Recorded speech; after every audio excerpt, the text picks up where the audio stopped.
What is up, guys? This is the Sports Show, Brad Walker, and welcome inside the Walker Report on a Thursday night. Yes, guys, we're getting one day closer to the weekend. Hope everyone is having a good week out there so far.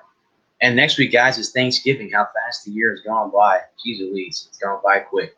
But, guys, the Walker Report is part of In the Zone Sports Talk Radio. And if you want to get some gear, guys, head on over to squidlocker.com. Type in the Zone Sports Talk Radio. The website will present itself, and you can order your Zone gear. The holiday is coming. Buy some for your family, friends, and sport some Zone gear. We also are sponsored by Creating Zen Spaces, a local choice in St. Petersburg, Florida, for house cleaning, organization, decluttering, and pet sitting. It's about finding peace within you, adding comfort to your life. We are also sponsored by B&B Graphics and more. They guys are part of custom tumblers, coffee mugs, t-shirts, vinyls, and guess what? The holidays are here, guys. Santa Cookie Plate, Milk for Santa, Food for Reindeer Plate customs as well. Talk to Rebecca. She is the one you want to talk to at B&B Graphics and more. Guys, mention me and get 10% off your order. When you do order, you can order two ways, either through the Facebook page, which is B&B Graphics and more, or you can email them at bnbgraphicsandmore@gmail.com.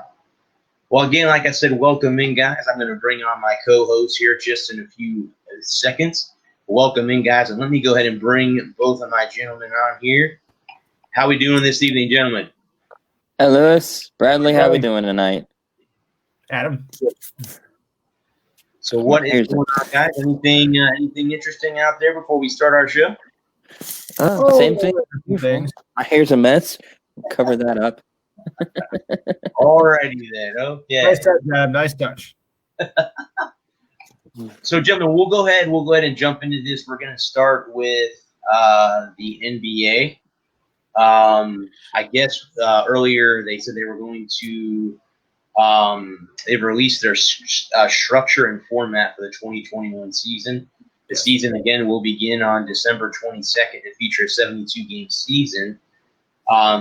Each team will play 3 games against each interconference opponent, 42 total games per team, with each pairing featuring either 2 home games and 1 road game or 1 home game and 2 road games. All 5 teams from the division will play in all 5 teams from another interconference division twice at home. Well, that is very confusing. Each team, about as clear as mud. Yeah. Yeah. This will be I know they're not having the All-Star break is scheduled to take place between March 5th and March 10th, but there will be no All-Star game. Did I read that correctly? There will be no All-Star game this year? Did I see that, or are they still going to have? Because it says right here that it says preseason games start from December 11th to 19th, and geez, that's coming up quick, guys. That's in a couple weeks. Holy cow! Yeah, December 22nd starts the first half of the regular season. Then you have March 11th starting the second half of the season. The play-in tournament begins on the 18th. And the playoffs will go from May 22nd to July 22nd. So 2 months of playoffs? Wow. That's a lot of playoffs. One day before the Olympics start, too. Yeah.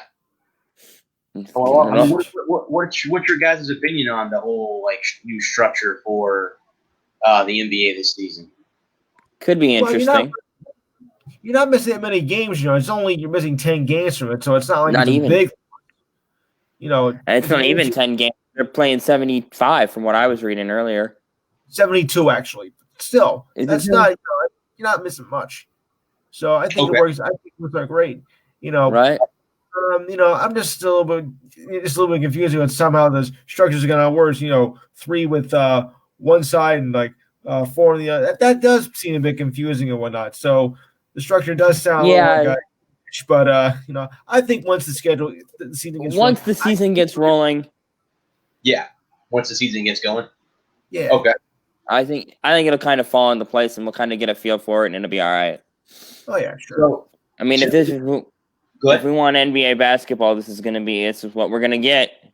Yeah, right. Well, I was gonna say 2 big stories outside of the schedule, and we'll go over the draft that happened, the first 2 rounds of the draft that happened last night. Chris Paul gets traded to the Suns from the Thunder for Ricky Rubio, and Klay Thompson is out for the season. He tore his Achilles. So does that hurt the Warriors in any way, shape, or form? It doesn't help them. Okay. Oh yeah, I mean, just when we thought that that Thompson was going to bow back for his injury, and the Warriors were going to maybe make a run back at the Western Conference, because I thought this was just a hiccup. But now you're back to square one again, and I don't see how you're going to, because Thompson carries that team. Mm-hmm. And without it's going to be another, I think maybe a subpar year. Well, I'll take my word for it. I see it. Yeah, I agree. And then you have Chris Paul going to a young Suns team. I like that move. Are you guys okay with the move, or is that good for him? Good for the Suns? Well, it's good for the Suns. I like it. Okay. I think he went out of the Thunder anyway, so that's going to be their loss. But so that's the thing there. I mean, I don't know what they're going to do without him, because he was a big part of that team, and now he's going to the Suns, which are by no means a contending team at this point, but maybe he can help them, up on the offensive bit. Now, are we talking the old Chris Paul, the new Chris Paul? That's what I want to know. No, I'm kidding. Well, then also too, you have Anthony Davis opting out of his deal with the Lakers. Do you think they still sign him, even though he opted out of that? No. It all depends on if they re-sign him. Probably. Okay. I think he wants more money. I think he'd sign for $30 million. Stay in LA for another chance. Okay. Well, what are you waiting for? If he goes somewhere else, I could see him going to New York. Okay. The Knicks? Yeah. Ooh, I like it. I thought you might like it. I just think, kind of wanting to be big man on campus, be big star. But Chicago, I still think Harden could end up in Chicago. I think that, I'm not saying it's going to happen, but I think it would be a good fit for him. I heard Philadelphia. Philly, huh? Yeah, that was the rumor I heard, that, Harden's going to go to Philadelphia. I heard Brooklyn, too, is what I've been hearing. That's the big – I don't like him with the Nets. Kyrie and KD and Harden? Yeah. That doesn't sound good. I also think if AD jumps ship, Harden could go to LA. Yeah. I can the Lakers see that. or Clippers? The Lakers. Good. No point going to a bunch of choke artists. Right. But no. Let's be fair. He'd fit in pretty good in with the Clippers. Real. Well, he does have a tendency to choke. Yeah. Another 3-run lead evaporated, folks, by the Clippers. What a shock. Oh, my goodness. Okay. All right. The season's over. The NBA draft, the first two rounds were held last night. So I don't mean to cut you off, but there's more than 2 rounds. I thought there was only 2 rounds of the NBA draft. 2 rounds. 2. Two? Okay. Yeah, I think round 2 is right now. Round 2 is going on right now, right? Is that what it is? Yeah. Okay. Yes. So this is round 1's grades from this is from Yahoo, guys. Again, this is someone's opinion. Someone wrote the article. This is not my grades or anything like that.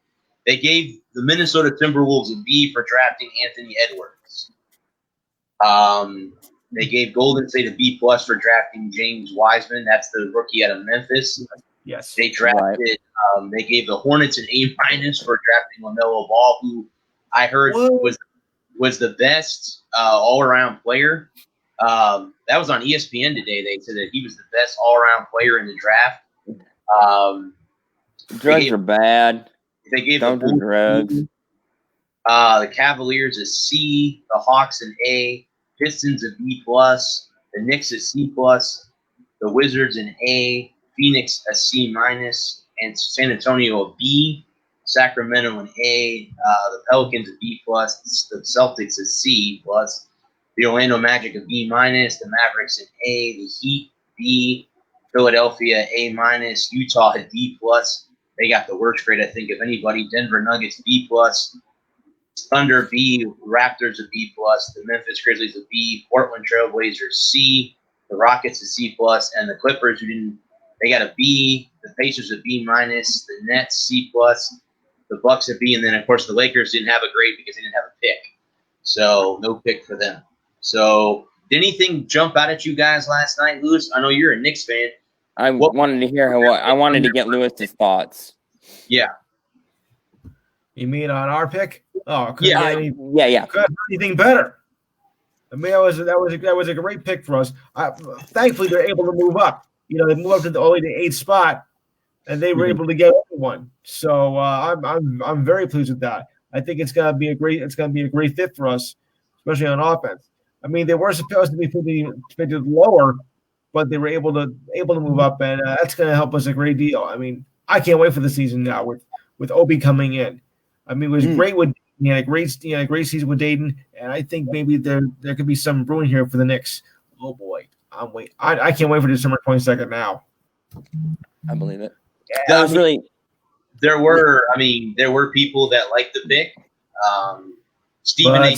not one of them, according to his lecture on the first day. But I gotta mind my hands here on the air. What's good about him, Lewis, is he's a box office type of guy. He led college basketball in dunks at Dayton. That's going to be exciting, and it's going to put butts in the seats when there can be butts in the seats.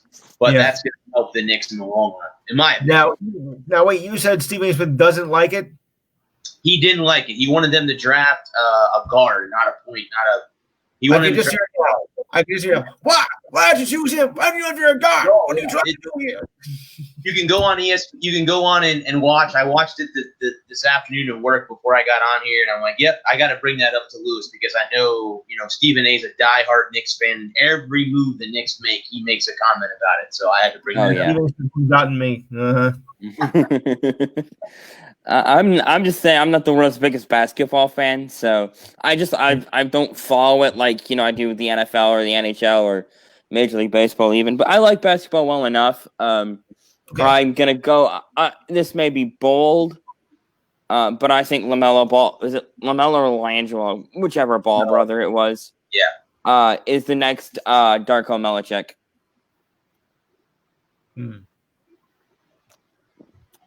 Right. And they predict him to be a super. They said that he picked, being a small town there in Charlotte. But then think about this: Michael Jordan drafted him. They were talking about this today. Yes. You have LaMelo Ball being drafted by Michael Jordan. You have Lamar Ball being drafted by Magic Johnson. So obviously those two know what basketball is all about. So obviously they saw something in them that both of them win in the top 3 in the picks in the draft. So that's interesting how that works. And they probably should have kept looking. Yeah, I think so too. What were you thinking? Yeah, I mean, I don't know.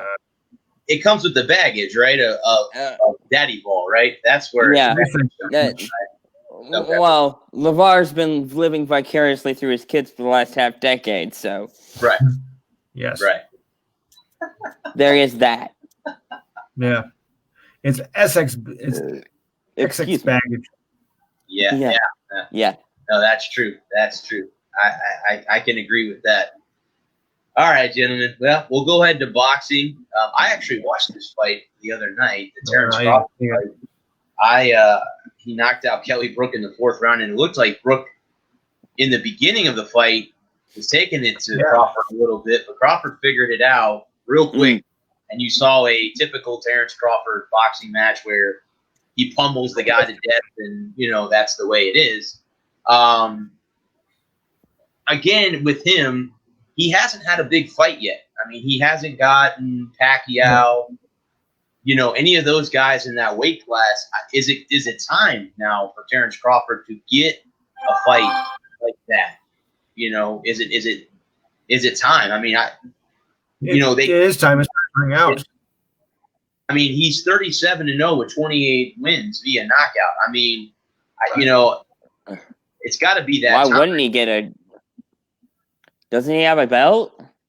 Yeah, he's the welterweight champion. Welterweight champion. How old is Crawford now? Why wouldn't somebody want to? Crawford's 33, so he's moving up there in age. Too much time left. I think it's time he better get up there. If he's gonna get a fight, he better get it soon. Yeah. Yeah. The other fight that came on before I go into Mike Tyson, because that fight's coming up too. Yeah, next weekend. That doesn't make any sense. Tyson fighting at his age. The other fight that came on before that was the Mahoney Franco fight, and this again was for. I don't know if you guys saw this or not. I caught the replay.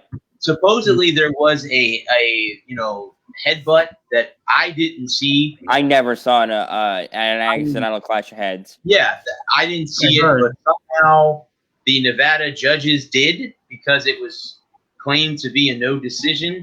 So I think Mahoney got screwed. He got robbed. Yeah, I think he did get robbed after he lost the title to, I don't know. I mean, Franco, that was what, round one? Yeah, round one. It was in the ring ruled a accidental clash of heads. Right. The referee. And it's like in football, they're never going to overturn a spot call. So the referee made the call in the ring, so they're not going to go back and reverse it, because they're not going to overrule the referee. Right. Although there was, my opinion, there was no clash of heads, and that should have been. They should have ruled that round two technical knockout. Yes. Yeah. So I wanted to know what you guys' opinion was on that, because I watched the Crawford fight. That was the fight before that was on ESPN, and I wanted to know. I brought that in there because I wanted to see what you guys' opinion was. I didn't see the what the referee saw, so I don't know how in the world they determined that. So yeah, Mahoney got screwed in my opinion in that fight. Agreed. He must. Yeah, I think he did too. So the other thing, guys, before I get on to Tyson, would be, and we keep bringing this up, and Deontay Wilder just continues to try to push and pull to get Tyson Fury back in the ring. I guess they're going to reconsider their 2021 plans to fight. Fury is 30-0-1 with 21 knockouts. Wilder's 42-1-1 with 41 KOs. 7 rounds in February of this year. We all watched the fight. Talked about it, shortly after. At length. I don't really see how in the world Wilder can win a fight if there is a third fight between these two. And the only thing that sucks right now, the guy that's actually waiting, is Anthony Joshua. That'd be a much better fight. He's not getting a better fight either, but I'm just saying he's the one that's kind of on the back burner here, because these two can't decide, do they want to fight? Do they not want to fight? I don't know. I'm just, I don't think Wilder has a chance in hell, but that's just from the last fight. What happened between the two I still think he lost the first fight anyway. Okay. I don't think he did. Those two, the knockouts at the end of the round, 11 and 12, or both. I can't remember if they were both in round. If the one was in 11 or if they were both in 12. Excuse me. And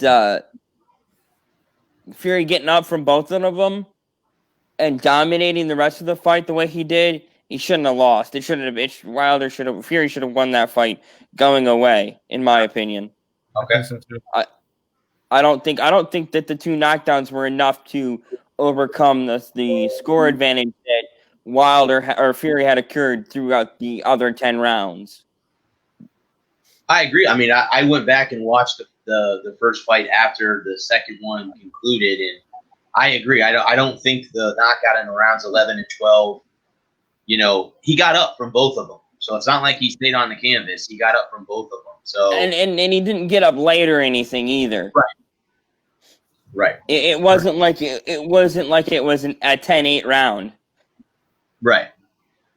And I picked Fury to win the second fight in 10. And of course he won in 7. But the reason I said Fury was going to win is because I watched the Wilder Ortiz fight, which is the fight before Fury too, and I just saw an old man in the ring with Ortiz. Ortiz was winning the fight. I had him up 6-1 in going through 5-1 through 6 in the 7th. And if he hadn't walked into a right hand, he was going to win that fight. in my opinion. I had him. He had done more work. He had thrown cleaner punches. He had landed better shots. And if he hadn't walked into a right hand, he would have won the fight. Okay. And that's the only way Wilder's going to win Tyson Fury 3, is if he can get Fury to walk into a right hand. And now Fury's 8-2 right hands and shrugged him off like they were nothing. So I mean, yeah, okay. Well, I mean, I'm hoping it. I mean, I guess for all boxing fans' purposes, you want to see it happen because you know it's going to draw a lot of attention, as the second fight did. So you draw a lot of attention. I'd like to see it happen just to get it out of the way. Yeah. Move on to something else. Well, I mean, then it would, then you would think it might be Fury Joshua. If Joshua wins his fight coming up, you would think it would be those two in the ring, and that would be an all English fight. All hell fight. Yeah. So again, we'll go ahead, guys, and move on. Now, Tyson, I don't know if you saw the photos of him online. He does look pretty good for his age. I will give him that. Oh yeah. At 54 years old. The fight is coming up the 28th, so that's what? That's next Saturday. Next Saturday? All right. Saturday. Okay. I can't believe it's going to happen. I still can't believe it's going to happen either. Yeah. Yeah. Well, I mean, for that point, I mean, again, what what are we expecting in this fight? Oh, really? An 8-round edge show? What between two guys who are up there in age that were great in their primes, but never, I don't know. I don't. Yeah. I don't know what to expect. From I don't it. think I want to know. If I have any money, I'm gonna see if I can sneak off to the local cigar lounge and go catch that fight if they're gonna be picking it up. Okay. Yeah. And that's where I went and watched Wilder Fury 2. It was a lot of fun. Well, do you think anybody have any really interest in the Tyson fight? I mean, really, the novelty of it all. That's gonna say, Lewis, the novelty of it all. They'll watch it because of who he was. Yep. And yeah, who he was, not who he is now. Yeah. I want to see if he's got what he's got left in the tank. Okay. If he goes out there and he throws 8 rounds and he's going out for blood, because that's how Tyson fights. Right. And Tyson fights out. Just one thing though, 55 in human years is 120 in boxing years, so I don't know how that's going to. But how many years? How many years is it in Mike Tyson years though? 120. I still think in his prime, Mike Tyson was the best who have ever done it. Oh, of course. I pound for pound, the dude has got. The thing about Mike Tyson is people think about his hands. He had of course he had monster hands, and he could throw bricks from either side. But he also had great footwork. He was a really technically skilled fighter. He had great head movement, so you couldn't. He could work his head, so you could never lay a hand on him. And he could work, and he had that ability to work you. If you were right-handed, he'd work you so he could throw his left hand. If you were left-handed, he'd work you so he could throw his right hand. And he was a really tactical, really smart fighter. And the worst thing that ever happened to Mike Tyson was Don King. Well, you saw that. Yeah, of course. You watched a documentary that he did. I watched on HBO. He'll tell you straight up that Don King is like the worst thing to walk the planet. I mean, yeah. He'll tell you that was the worst decision he ever made. Yeah. The worst decision he ever made was to allow Don King to take over his boxing. Really? Yep. Yeah, little nose candy never hurt nobody. Louis, real quick, kind of off topic. Ralph Garcia I don't know why he told me this. He says he wants to let you know that the Yankees suck. I don't know what that means. Really? I don't know what that means. So when next time you talk to him, let him know that I can do that. Really, I know exactly what it means. I mean, I'm not gonna say it here. Okay. Well, we get to baseball. We can talk about the Yankees if you want. Lewis, you're what, 28, 29, somewhere in there? 50. You've been hearing Yankees suck. You've been hearing Yankees suck for what, 50, 60 years now? 50. Well, 45. 45 years. Okay. Out of 50 years, I heard Yankees suck for 45. I like that. And that's because you can only remember 45 years ago. I can't remember before the age of 5. That's the truth. He was 5 at the time, so. I kid. I remember the 36 pennant race though when they won on a home run. I do remember that. Well, I mean, we'll talk about the Yankees, but the next thing, guys, is the UFC and their Dana White thing, where I guess this again is a Yahoo Sports article, and it says, despite pandemic, live sports are back thanks in large part to Dana White. Now, he was the one guy who, again, as we all know, he pushed for UFC to continue to schedule fights. Of course, we had Fight Island in Abu Dhabi. They fought here in Jacksonville in Florida. They fought out in Vegas. So they've been fighting around. They fought in Brazil in front of an empty crowd in Brazil. So I know they've done that. Do you guys give a lot of credit to live sports is back because Dana White continued to push for things to come back? Do you praise him for that, or how do you feel about that? Well, I mean, UFC was the first sport to come back, but I didn't think it was going to happen because everybody complained. Everybody's thinking about, well, you have to keep the distance with being so far apart. When UFC, and wrestling have the most contact, so that was taking like the biggest risk of all because you can body slam them, and that's not keeping distance. There's a kick 'em where it counts, whatnot, and UFC, you're punching each other's guts out. And there's no distance in that. Unless the ref tries to break you up. So I do gotta give him credit. At the same time, though, I thought he was nuts, for taking that big of a risk. Because what if one of your fighters does contract, what, and then it's gonna be on your head. Yes, I refer to the coronavirus as what. That's fine. Or that thing is, as I like to call it too. We can say that. Yeah. So at the same time, it's kind of like, well. Yes, it's good that sports did come back because it did follow the path. Everybody coming back, football, basketball, and hockey, baseball. But at the same time, it was a very dangerous risk because what if they would have got the virus and would have died a few days later? Sorry, it sounds so morbid. Then that would have, been a rather destructive path, and everything would have been off completely. Because all it would take was one death from that sport, and the sports will be turned upside down. And I don't think we have anything right now as we speak. Speaking of which, the Cardinals and the Seahawks are going to do. Yes. Yeah. No score. In the first quarter. I was watching the college game, and I just had it in the background. I will say that called Tulane and Tulsa. Right. I like these games because these are either they're going to be terrible or they're going to be great. Nothing in between. I guess. Yeah. I will say what I will say about Dana White is that you gotta give him credit where credit is due. He paved the way.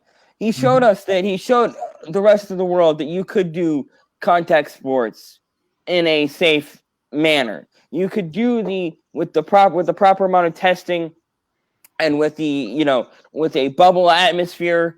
And with containment, you could have live sports. It was different when NASCAR came back because you've got 40. You don't have to have all these people making close contact. Everybody can socially distance. You don't have to be on top of each other. You're not competing right on top of each other. Plus, all the drivers are racing cars, so they're all in their own vehicles, and so you don't have. And then everybody goes to their same pit box, and then everybody goes out of the track. This crew leaves, this crew leaves, this crew leaves, this crew leaves, and everybody kind of goes out in a orderly fashion, and everybody walks out. Whereas in mixed martial arts, you have that physical contact not only between the two fighters, but between the two fighters and the referee, and all the other thing, and the cornermen that you wouldn't have in a motorsport. Yeah, but they're kind of like in close contact when they're like, range of trying to get each other's way, and they were crashing into the wall. I mean, that's kind of like contact right there. That's not direct contact with another person, though. That's what I'm. See, when two cars come together, they're not. They generally don't come together on. This is a really bad way to have the two cars come together. Is driver's side impact, and plus they're wearing helmets. They've got full fire suits on. The crews the crews are all wearing masks. And even when you're servicing the car, you go to your spot on the car, you do your job, you go around to the other side, you do your job, and then you go back behind pit wall and you spread out and you stay socially distant. Unlike unlike martial arts or boxing, where where your cornerman, if you have a cut on your face, you got to go to your corner and get it cleaned up. And so I will give credit and that allowed for the NFL, the MLB, the NHL, and the NBA to see how to have a protocol. Yes.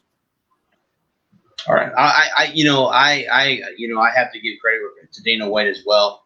I think, again, Lewis, if it had backfired, we would have no sports as we speak. And thank God it didn't end up that way, and we got what we got. Now, he does insist that I want to say, did I see that they finalized McGregor-Poirier? Isn't that fight's going to happen, right? I believe we have. It just finalized right before we went on the air.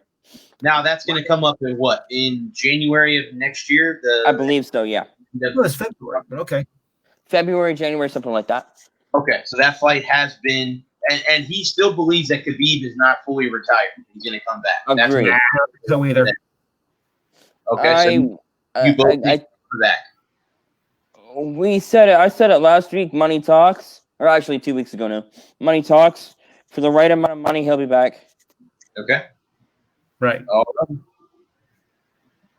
Yeah, I mean, I agree with that. I think there's a pay-per-view coming up on Saturday, right? Isn't that right?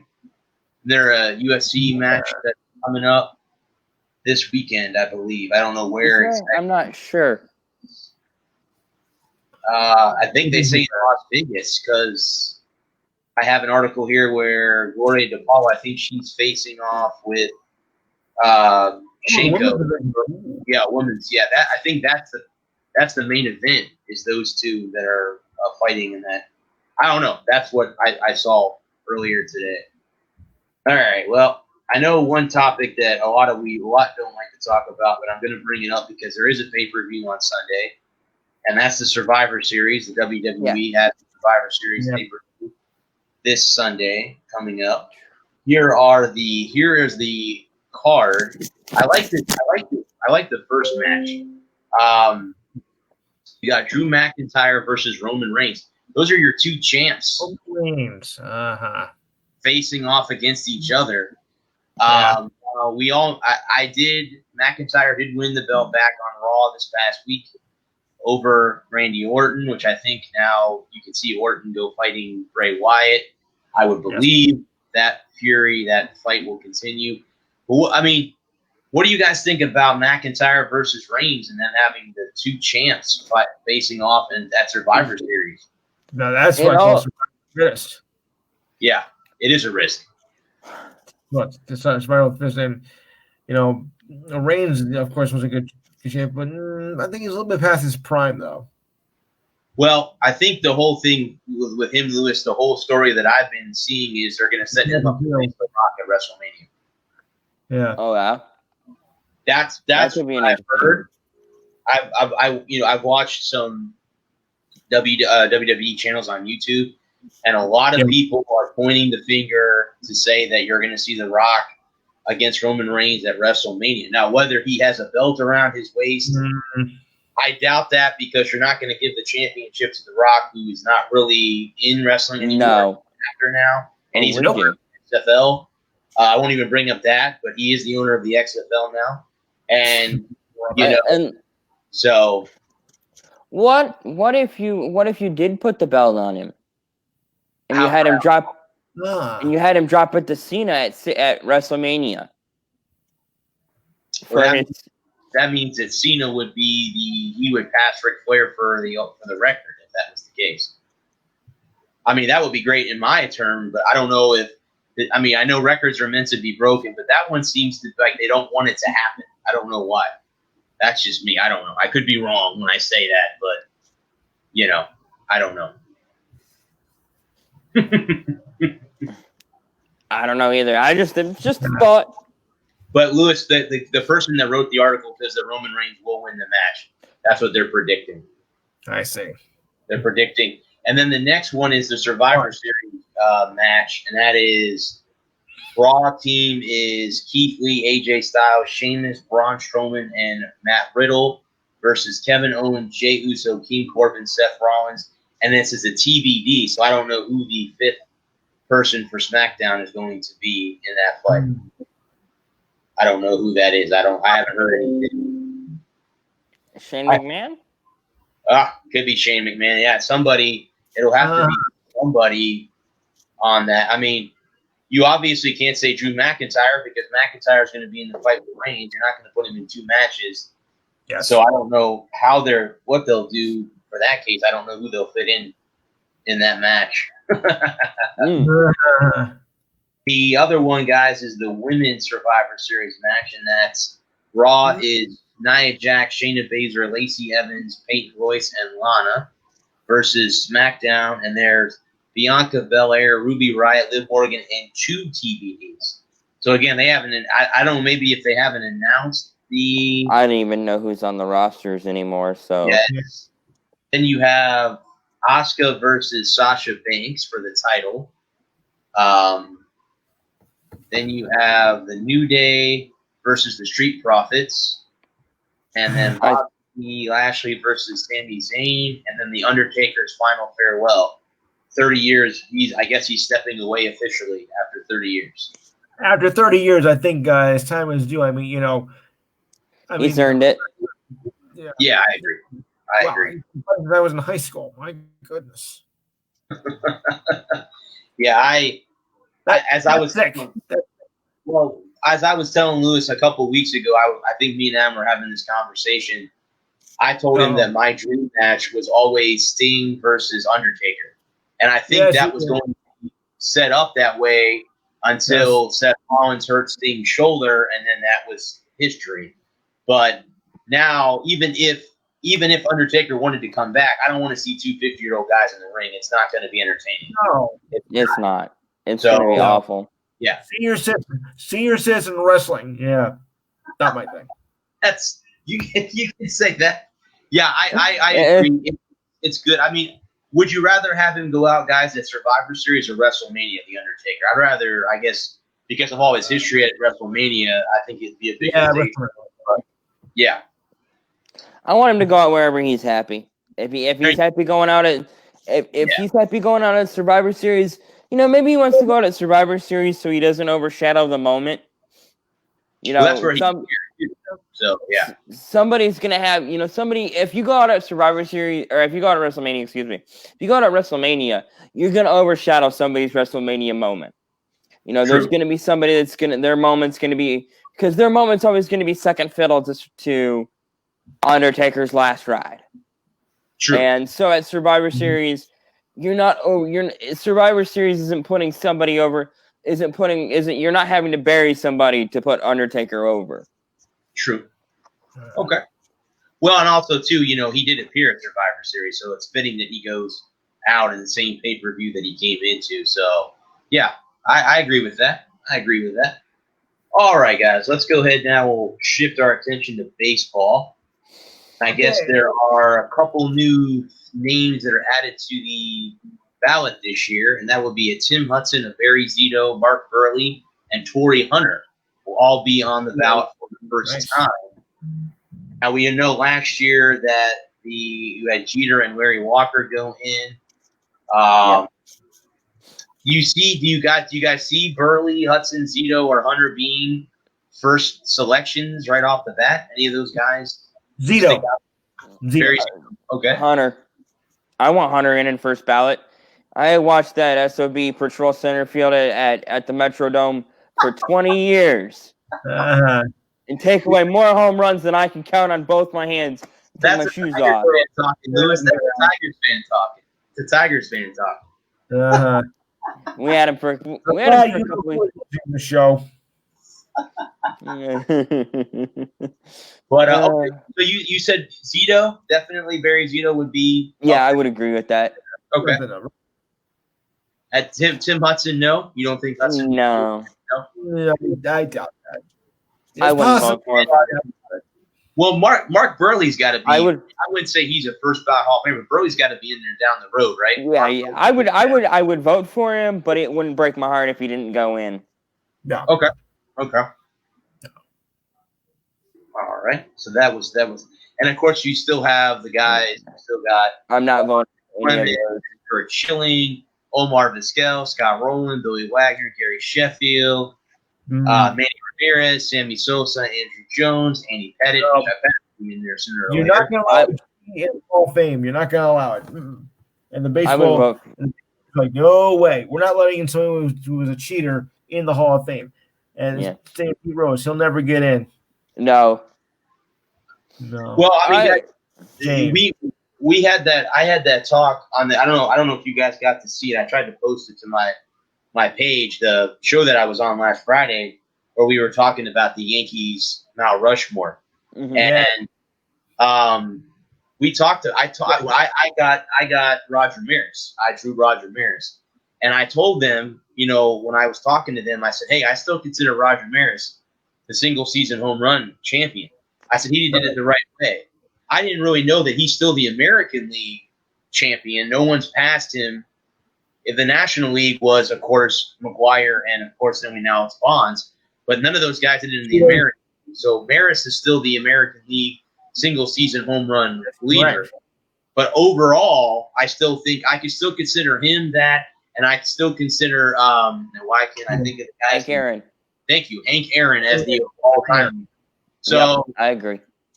So here's my question. You have Andy Pettit, who, again, was part of that whole steroid thing. Do you see him down the road getting in? Because of the way – I mean, he did apologize. And, the reason I would vote for him is because of the contrition. I think that unlike the other guys, unlike the Clemens, the Bonds, the Schillings, the guys that acted like they didn't do anything, the McGuires, the Sosas – that acted like they didn't do anything wrong and they were above the game. I would say that Pettit's contrition won me over. Maybe it was insincere, but a good sob story never jerked my heart around. Okay. So I would 4. Yeah, and if you're not gonna, because Clemens can't go in because of it's the unfortunately. The thing about Bonds and Sosa and Clemens and Schilling is they all had Hall of Fame careers until their careers were ending. And then they started doing drugs, and they had a second life of their career. Mm-hmm. And they cheated. Mm-hmm. And I wouldn't so much care if it was just adults doing it and wanted to put their bodies through those things and wanted to deal with them. Okay, fine. You want to do that? Whatever. That's your business. But you're not just you're putting young kids at risk, because if you want to be, if you're a 14 or 15-year-old and you want to be a baseball player, you got to hit home runs, Yes. And so if you're not naturally gifted and you can get you hear that the big leaders, the adults are doing these drugs, these steroids, and they're hitting monster shots. And you're some 14-year-old, and you're walking down the hallway of your high school, and you're pumped so full of whatever anabolic, whatever the heck they can get off the shelf there, and you blow your knee out just walking down the hall, and you never play another inning of baseball. Mm-hmm. Just because the seniors were doing it, because the college guys were doing it, because the pro guys were doing it. And we're not just talking about the MLB. We're not talking about Major League. We're talking about low A, high A, double A, triple A. Everybody's doing it. So you got to start doing it as soon as you can. You have 14, 15, 16-year-olds ruining their lives chasing a dream because guys at the top are cheating. That's why I'll never support a steroid user going into the hall. Exactly. these are kids that they look. I mean, they look up to these players as role models, but yet you see them cheating, doing the drugs and the steroids and things outside of that too. I won't get into the other gory stuff, but you get the idea. And they want to be like them, but you're hiring someone who is cheating, and that's not really how a role model should be. I mean, it's not admirable. It's not being honest.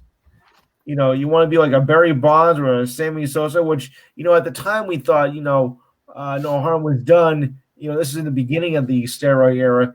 We didn't make much of it, but now that it's 20 years later, and it's become more more involved in the game, and that's something. And it does ruin the kids' lives. It may not be the game, but in the long term, it's really going to do a lot more damage than most people think. Mm-hmm. And that's something that I don't think the kids should get involved with. It's bad enough. I mean, it's bad enough back in the old days when they were the players were chewing the wacky tobacco, and that was bad. Smoking what, and that didn't do anything either. And of course, Babe Ruth was kind of a boozer. Yeah, we had those problems then too. The booze, the tobacco, and kids were looking up to them too back then. Like our parents' generation, our grandparents' generation. Yeah. But of course, you had the media going after you. Every time someone did something, so it was a lot more tame back then. We didn't have all the media blitzing. Oh, Babe Ruth was drinking 3 Budweisers in 45 minutes. Yeah, but so it's a little bit different day with the media hounding, and that makes it even worse. Yeah. Right. Well, here you go. No. If these guys receive less than 5%, they're going to be off the ballot. That will be Paul Konerko, Jason Giambi, Alfonso Soriano. Do you see any of them getting above 5% to stay on it, or do you think they're gone? Konerko should go in. Again, had the displeasure of watching him play first base for 10 years. Freaking Tiger Killer. Nah, but the other, who is the Alfonso Soriano? And that's Giambi. Jason Giambi is absolutely not. Okay. Yeah. And Alfonso Soriano, I always thought he was borderline. Either way, I wouldn't have questioned it either way if they put him in. He did enough to get there. If he didn't, I can understand why they say he didn't do quite enough. So you would take Giambi over Soriano. I mean, Soriano over Giambi, correct? Yeah. I would around. That's just me, though. Yeah. Well, it's also the steroids too. That's true. Jason has the steroids. I mean, So.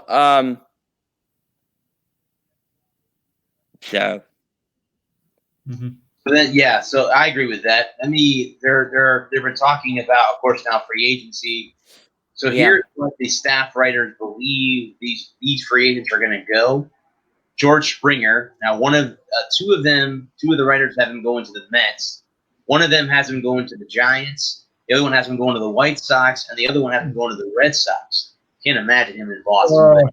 I can't wrap my head around. Where do you think he'll go, guys? Where do you think he'll end up? You think he'll end up back in Houston, or do you think he goes somewhere else?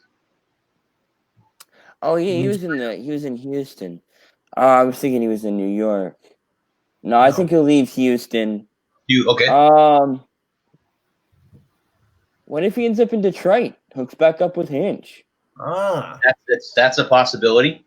That's a possibility. Look at that. I don't really know. I haven't heard any. I haven't really been watching Hot Stove or following the baseball as much as I do during the season. There was the off-season football in full swing.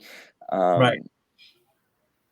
But I don't know. I can't say one. I don't think he'll go to the end. I think he stays in the AL. Yeah. I could see him going to New York, honestly. The Yankees. Not the Mets, the Yankees. Thanks. Okay. Yeah, I agree with that. We have JT Realmuto, the catcher. Two of them going to Philly. One of them has been going to the Mets, the Nationals, and the Mets. So 2 Mets, 1 Nationals, 2 Phillies. Where do you think he ends up after all said and done? Where was he last year? Yeah. Where was he last year? I don't know where JT Aguamoto was. I don't know where exactly he. Yeah, I don't recognize the name offhand. Heard of him. I want to say Philly, but I'm not 100% sure. I want to say he's with the Phillies. I don't remember. The next one is Trevor Bauer, and they have him with 3 of them have him going to Anaheim. The other 2 of them going to San Diego. So the Angels he's with the Indians. So didn't he just win the Cy Young in Cleveland? He did. Yes, he did. He won the Cy Young. Yep. Oh. Yep, he sure did. I could see him going to this. I could see him going to the Chicago.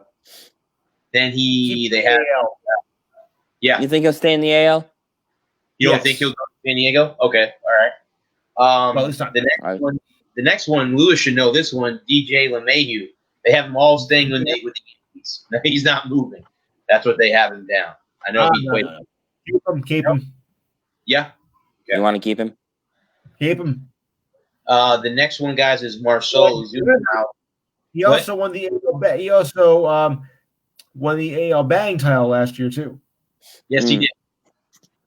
The next one, guys, is Marcell Ozuna, and he's with the Braves. So they have 3 of them staying in Atlanta, 1 going to Washington, the other one going to Toronto to play with the Blue Jays. He ain't going anywhere. Staying in LA. Watch the Braves next year because they're going to be something. And I think they're going to be a threat.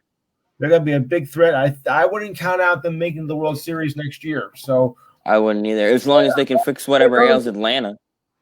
Braves are on the move. They should have won this year. Probably. The next one, guys, is Justin Turner, and then they have him staying with the Dodgers. They don't have him leaving LA. Yeah, no, I can't see him leaving LA. Okay. The next one is the other outfielder in Houston, Michael Brantley. They have 2 of them staying in Houston, 2 going to Chicago, the White Sox, and 1 going to the Atlanta Braves. He goes to Atlanta. Oh, that's a stacked team, man. Yeah. Look out. Again, I could see him. I could see him jumping ship for Chicago, maybe Detroit. You know, you got to think about a lot of these guys. You know, they're getting hinges in Detroit. Maybe he goes to Boston. Alex Cora's back in Boston. Well, I could see him staying in Houston. We'll have to wait and see. Mm-hmm. And then I have one here, Lewis. They have Tanaka listed down. 4 people have him staying in New York with the Yankees, and 1 of them has him going to the Mets to pitch for the Mets. Do you see him leaving the Yankees and going across town with the Mets? Nah. No, I don't. Not really, but I don't. And like I said in previous shows, what's worse, going to your crosstown rival or your division rival? I mean, that would be ugh. Right, especially as a free agent. Free agent, yeah. It's different if you get traded. People are more like, oh, well, there's nothing you can do about it. You got traded. If you were to just walk out the door, you went well here in tomorrow. Yeah. Right. Speaking of the Mets, I don't know if you guys did hear, but Robinson Cano's out again. Yeah, I was. So he's out for 52 games. So there you go. The whole season. That's his career. He won't sign. He won't sign anywhere else. He's done. That should be his career. What a disappointment! He had such a promising career 10 years ago. I thought he was the next great Yankees second baseman. He was for a long time. Next Jeter. Yeah. Yep. Little did we know. If only we had known. I put $10 on it and made some money. I would have bet 20. We go in together and we'll split it 15. Right for the record, please.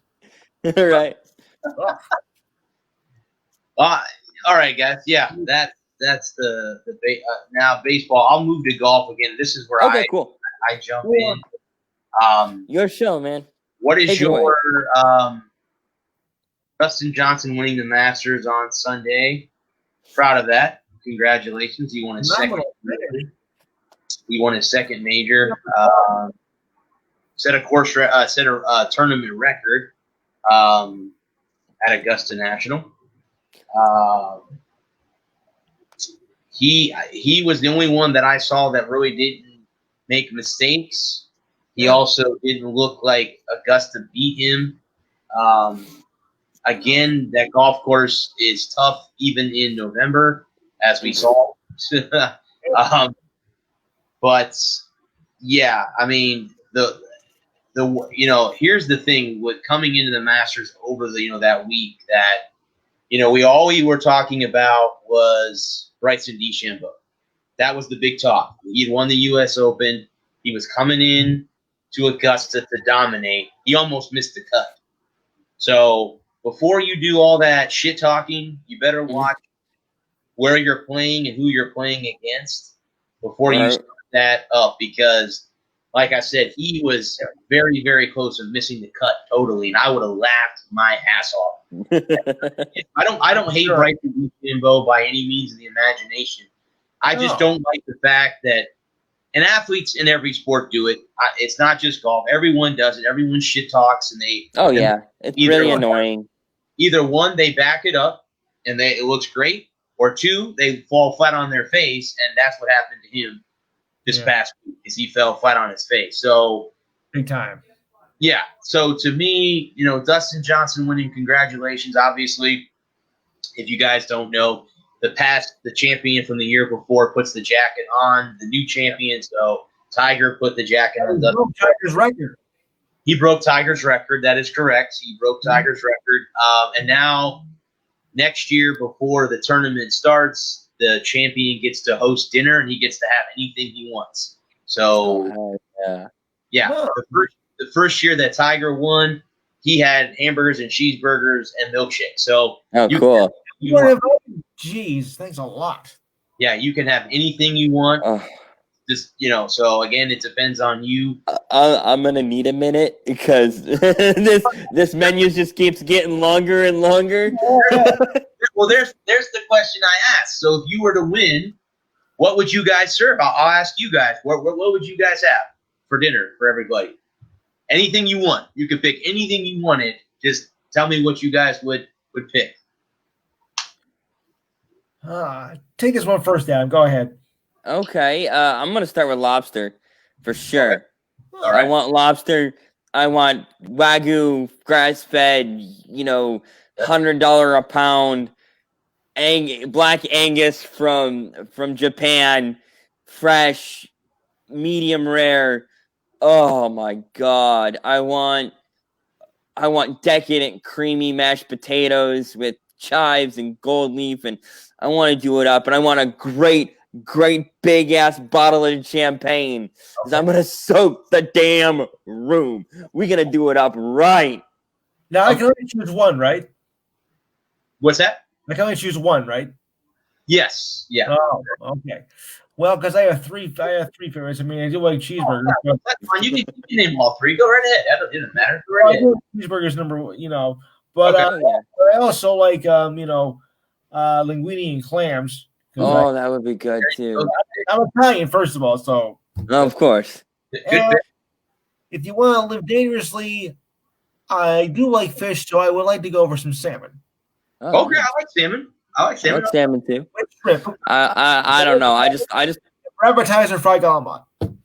Okay. I just want to get crazy, man. I'm like you write me a blank check. We don't get crazy up in here. No, don't tell me I can. Don't give me a blank check and not expect me to spend it. That's right.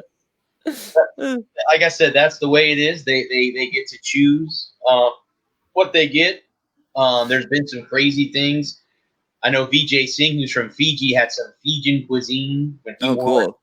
Cool. So there's been, the different guys that have won around the world obviously pick. Who gets invited to that?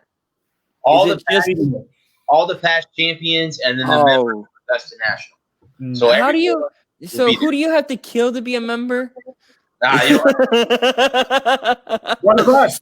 have to kill it because you don't have to kill anyone. You just got to be invited by them. They're the most prestigious golf club on the planet. You have to be invited by them, and you have to have fun. Big time. Yeah. Big time. Because if you guys don't know, within the last, say, 3 to 4 years, they had their first female member. Yeah. It was Condoleezza Rice. She was the first female member. Yeah. So, but the funny thing is, no matter who the CEO of IBM is, they're an automatic member because IBM sponsors the Masters every year. And I think at one time, one of their CEO was a female. So there was a female member before. They just didn't publicize it like they did when Miss Rice. Well, right. Well, Miss Rice was the first invited female member. Correct. Yeah. Correct. Yes. Absolutely. So, well, guys, I know that bores the hell out of you talking about golf. No, I like talking golf. I like. Yeah, no. I just can't watch golf. I love the game of golf. I adore playing golf. It's the most challenging. For an amateur athlete, I think golf is the most difficult, most frustrating, most irritating game that you can play because it looks so damn easy. All you do is you walk up to the ball, you hit the damn thing a couple 100 yards, you hit it again another 50 yards, you put it in the little hole. It's not that hard. And then you get out there and you got wind, you got trees, you got water. Who the hell put a pond in the middle of this damn golf course? Are we fishing now? Yeah, nope. You're gonna say hello, ball. I agree. I've been playing that game, for 32 years now. And yeah, what's that old joke? Golf is just a good walk ruined.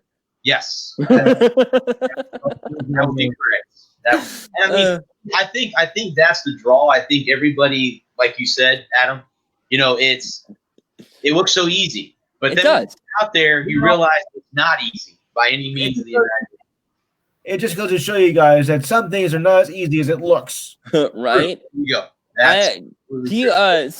Do you play 9 or 18, or do you play 3 and go in?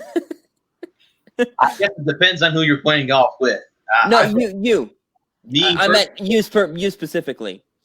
I played 36 in one day before. So on a typical round, do you play 9, 18? 18 will be the okay.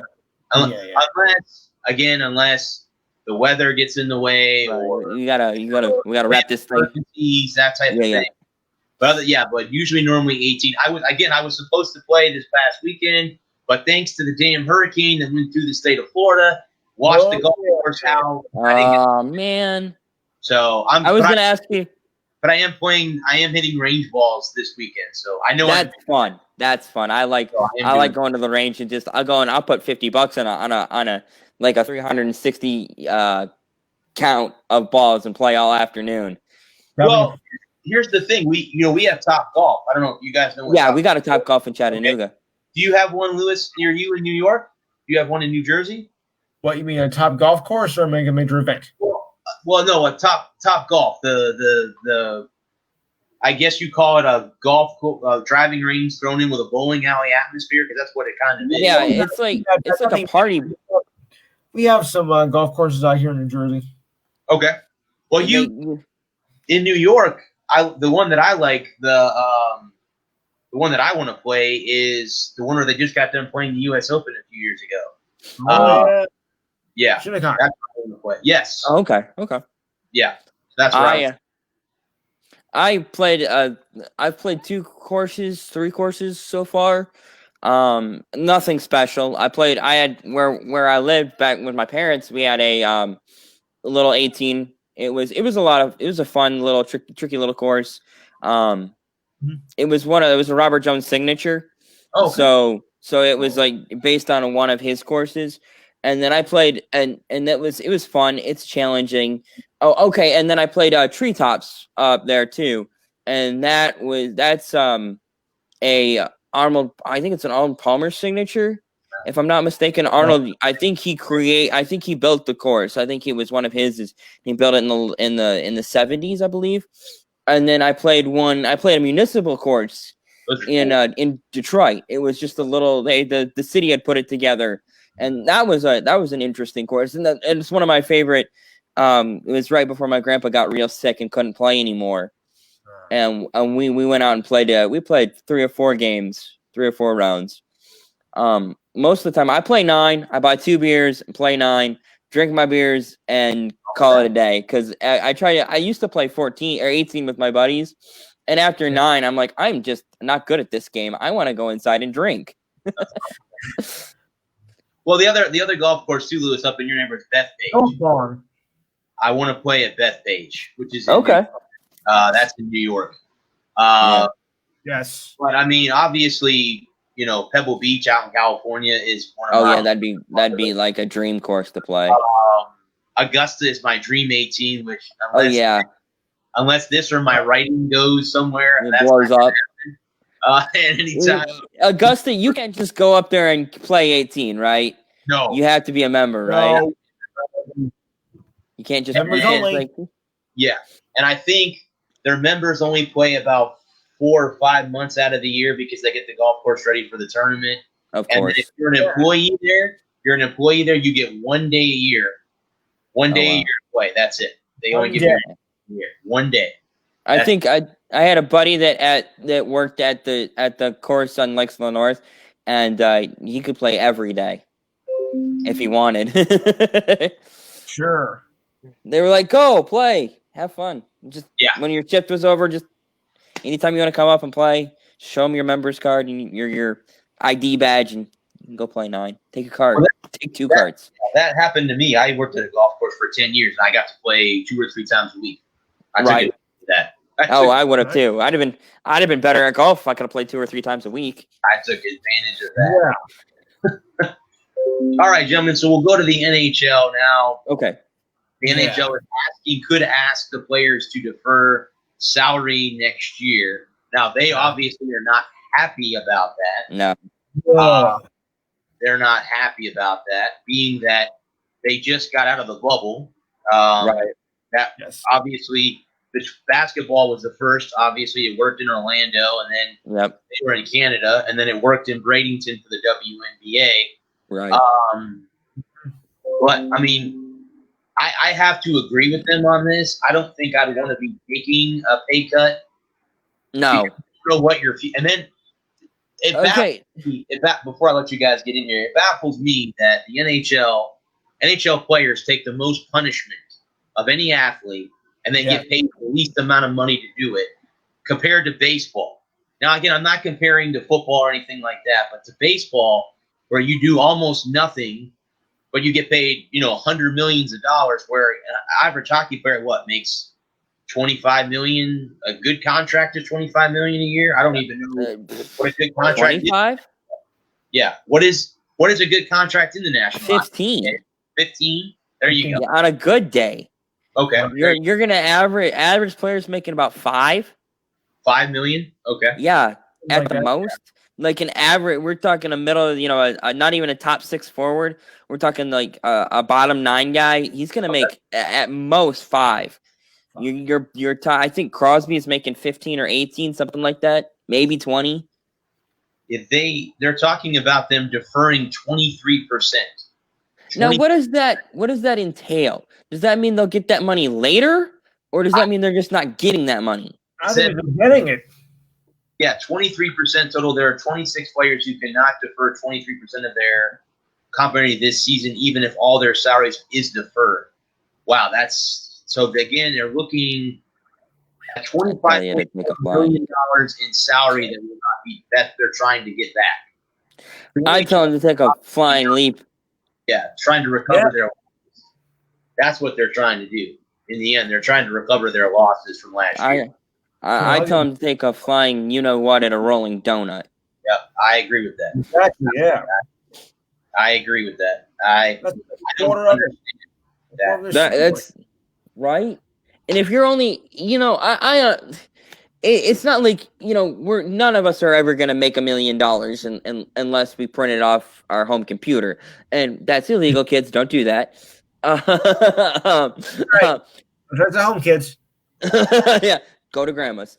Well, come on now, man. This show could take off. We could all be signing checks. Right? Hey. If the show takes off, I will sign on the dotted line. I'd be happy to sign. I'm not saying take off, man. It's being split 3 ways. It's not. Yeah. Don't leave me out in the cold. That's all I ask. No, I know. I can't do that because the show is getting more popular with you guys on here. So no, I would never do that. That's not the person I am. Yeah. But even if let's say you make $5 million, you've got $5 million. Like, okay, so I signed a contract in 2018 to make $5 million over the course of the next 6 years on average. I signed a $30 million contract for a 5-year deal. I have spent, this is me. I'm living. I'm pretty sure we all live paycheck to paycheck, or mostly paycheck to paycheck, Right. and so I don't know if I could have the mentality to bank the money so that in the eventuality of something like this happen, I could defer 23%. Like I would, if I had $5 million in the bank, I would spend and I was, especially like if I made $5 million, I would spend like I made $5 million. And now you want me to take a 23%, 10% of 5 million is a $500,000. 20% would be $1 million, right? If I did the math right on the fly. So you're looking at like $1.3 million. That's a lot of money. If I'm just, I've got a house, I've got cars, I've got a wife, I got kids, I got schools. I want to play golf, then that doesn't come cheap. No. I want that Augusta. I want that Augusta membership. That ain't cheap, and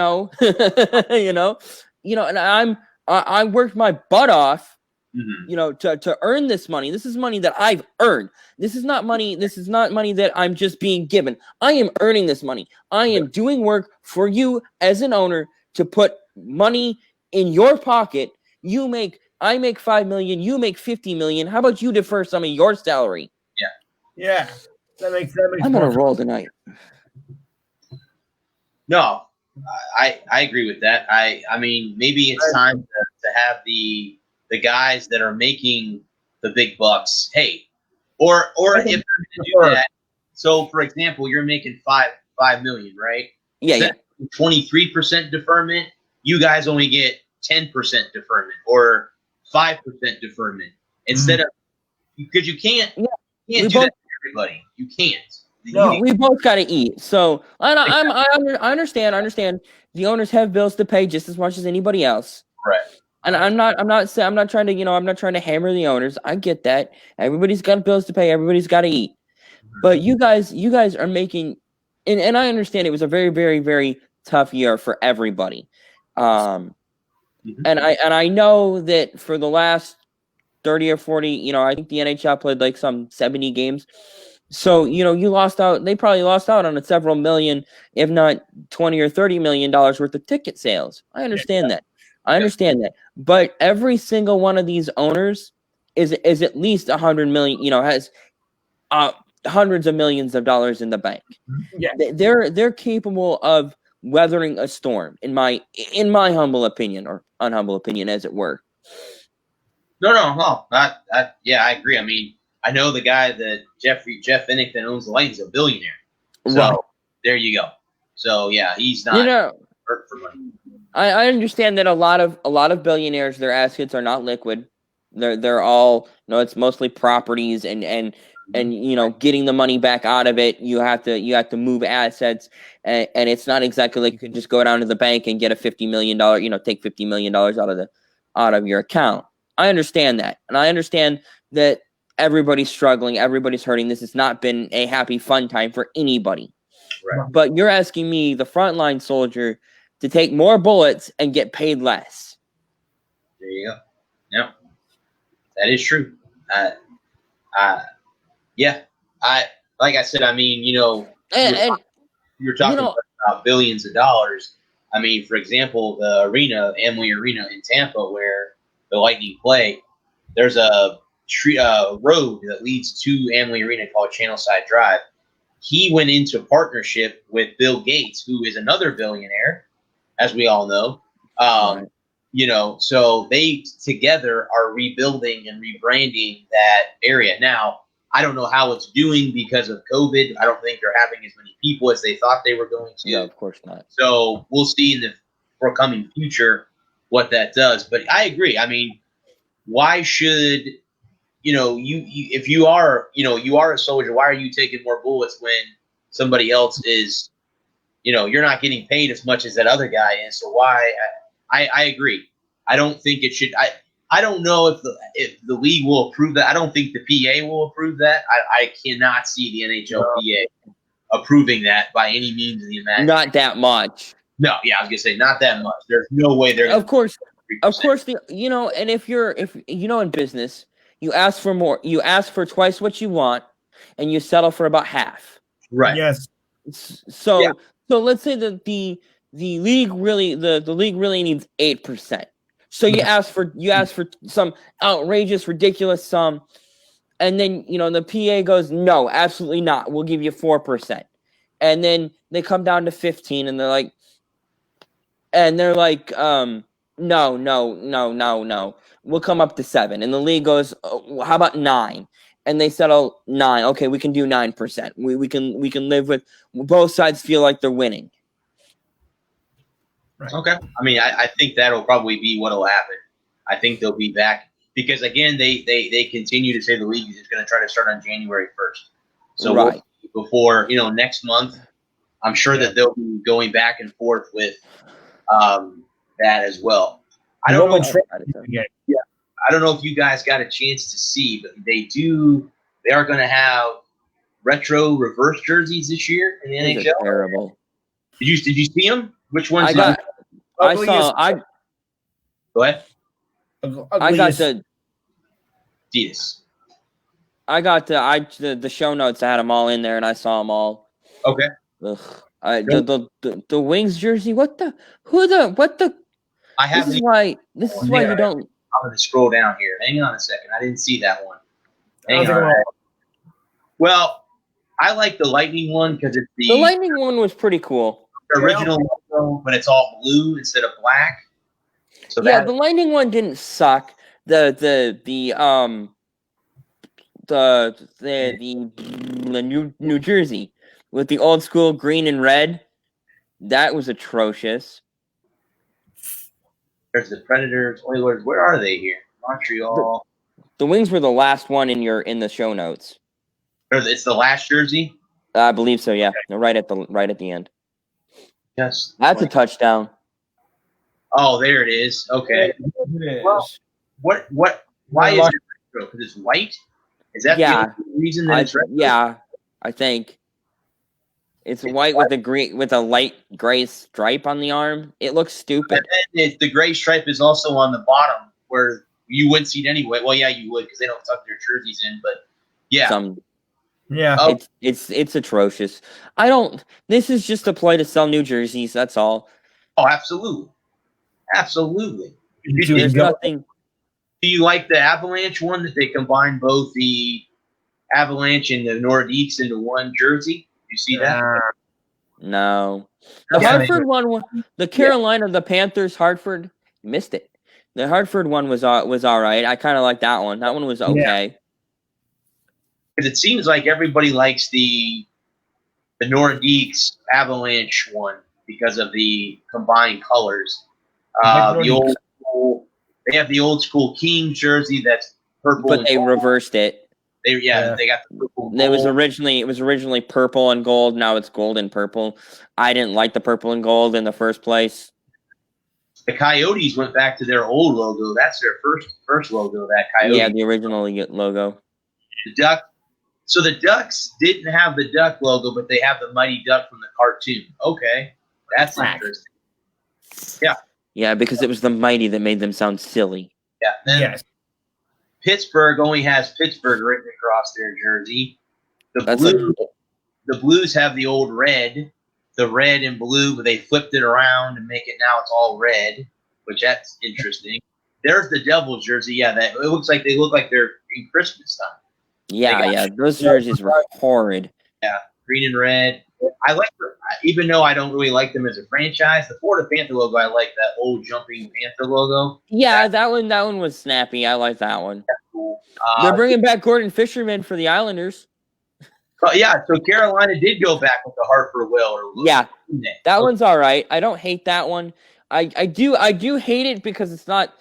Because they haven't been the Hartford Whalers in like 35 years now. So, I mean, it's weird to me. But, whatever. I like Calgary, the Flaming Horse. I've seen those jerseys before. Yeah, that was one of they had that in the mid 2000s, third jersey. The Capitals is the bald eagle. That's pretty cool. That's their old. All right.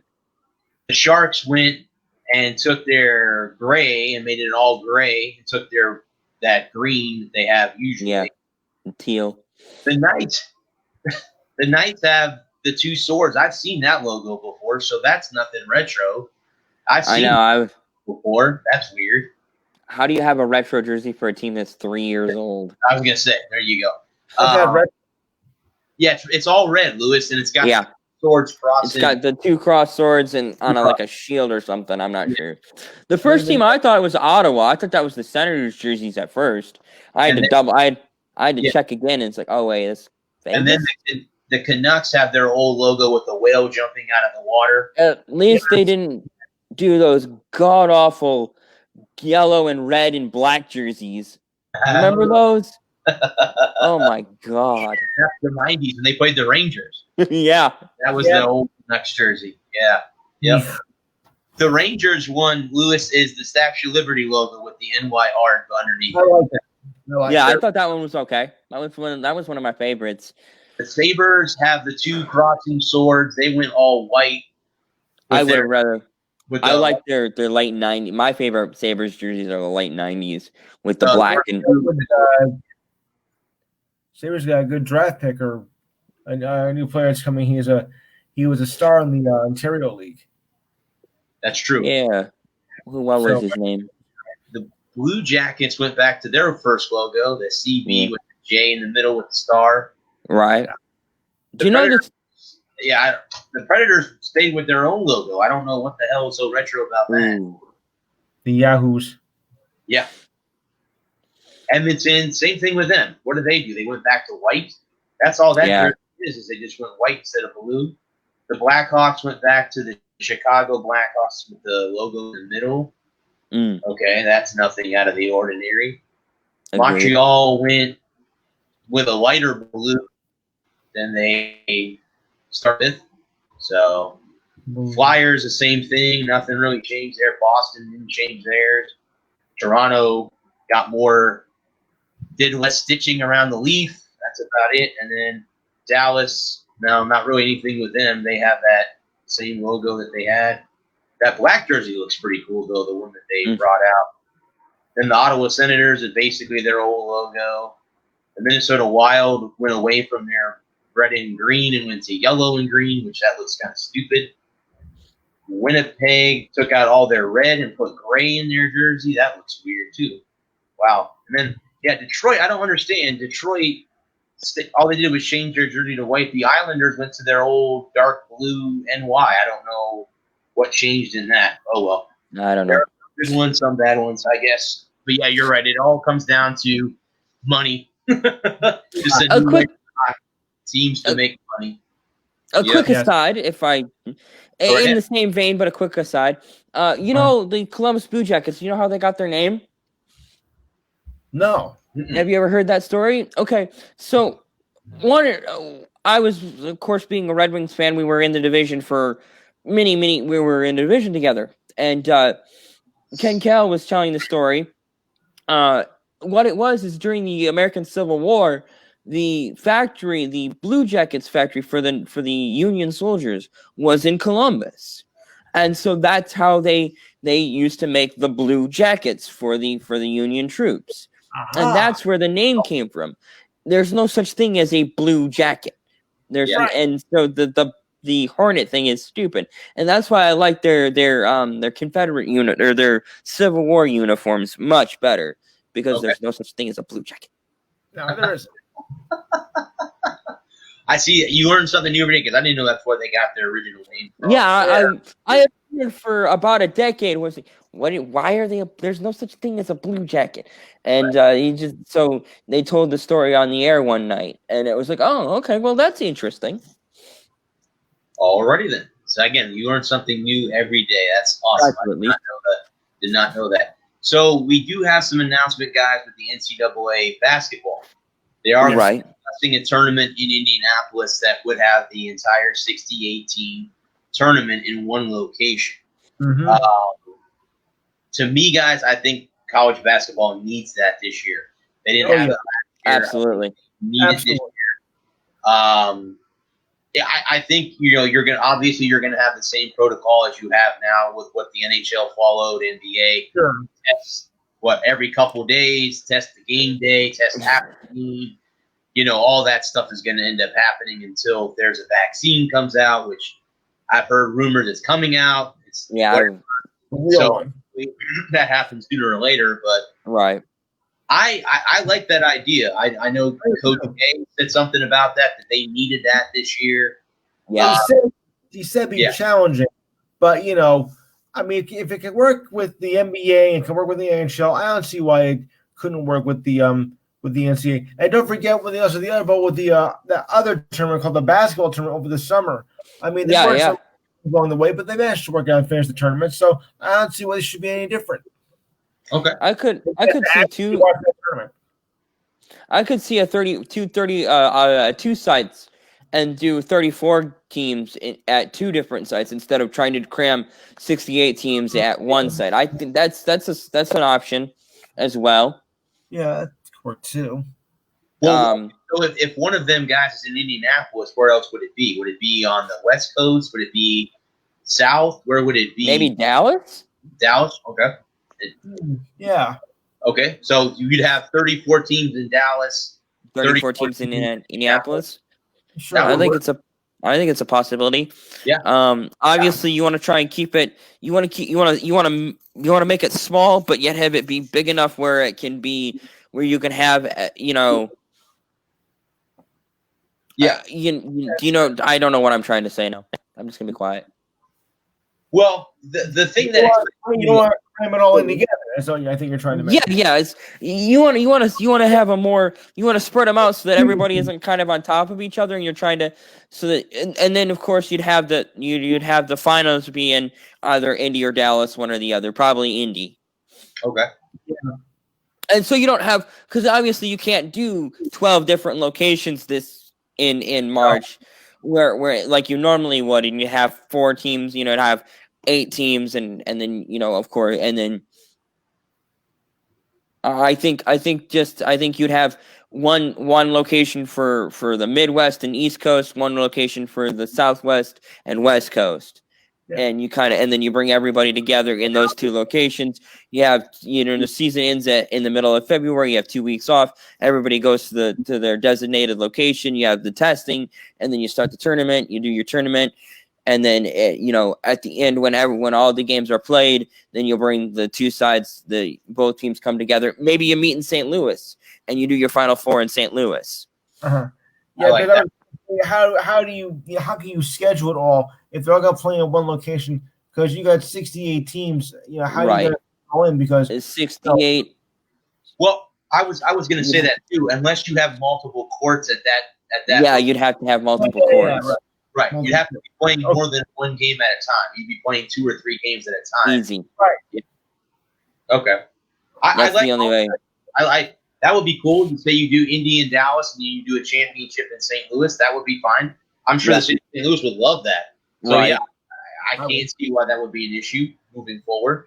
I missed it last year, so I hope they have. I really did last year. I did too. I mean, here's the question that I always ask. I don't think it's ever going to happen because you're not going to have 64 teams anyway. But what if they did something like that in college football? I mean, Never happen. No, I know it'll never happen. It will never happen. Unfortunately, the reason why it can't happen in basketball or in football is a football game is so much harder to play than a basketball game. True. The logistics of a full football game, a basketball game. You can have multiple basketball games going on at once. You can play 2. You can play 2 games in 3 nights. You can play 3 games in 4 nights. Yeah. With football, you can't play 3 or 4 games in a week. No. Right. No. I could see maybe a 24 team playoff 16. Where you've got 4 weeks of playoff games, and every team plays. You have a single elimination and you start with 24, and then you go down to 16, and then you go down to 8, and then you go down to your final 4, and you through the month of December, your conference championship game, and then you have your round of 24, round of 16, round of 8, round of 4. That's the only way I could see. And then, of course, the last game, the championship game, the second week in January. Mm-hmm. That's right. The only I could. Okay. That's about the best I could do. And then you take those 24, okay. All right. 24 bowl games. Yeah, I could say so. Well, speaking of college football. Did you guys hear the whole thing about what's going on at LSU with their sexual assault allegations? Yeah, that's been brewing for a while. Yeah, this broke back in late August. They said something about that Coach O should be fired. That should be the first step of him. And it had to do with Darius Geis, who I believe is in the NFL. Is he in the NFL? No. He's gone. Okay. He got cut by the Skins after the assault allegation. Oh, okay. Gotcha. The football team. The football team. No, you could say the Redskins. That doesn't bother me. Right. Yeah. We get fined for that. We get fined for it. So that's fine. Right. But, I'm just here so I don't get fined. Right. So obviously this has been brewing for a long time. Yeah. Now, yes. If Orgeron gets fired, obviously they won a national championship a year ago. We all know that. Bad. There's another team in the SEC that now can't beat Alabama, so that's not good. That's their side of the conference too. So, okay. Well, you know what? If they have issues, well, then guess what? He deserves to be fired. If he covered it up, he deserves to be fired. Hands down. You can't. There's nothing in the world that you can condemn that with, and say, oh, it's okay. No, it's not okay. No, it's not okay. And the problem is that they didn't follow through on the investigation. Okay. Everyone deserves their day in court. If Geis didn't do anything wrong, he deserves to be exonerated for it. And if he committed crimes, he deserves to be punished for them. And that's the thing. That's the thing that I was just reading the show notes. Is like looking at them. It's like, just because he was accused doesn't mean he's guilty. That's why that's why these things need to go through a proper investigation and be investigated by investigators, people that actually have gone to school to learn how to do investigations, so that proper punishment can be administered. Yes, I agree. He doesn't need to have his career ruined because somebody lied, and he doesn't deserve to have a great career because somebody ignored the crimes that he was committing. Covered it up. Yep. I agree with that. So guys, now we'll jump into the ranking part of it. Now again, nothing really changed other than I think Notre Dame up to 2. Number 2 would be the only change. Bama, Notre Dame, Ohio State, Clemson.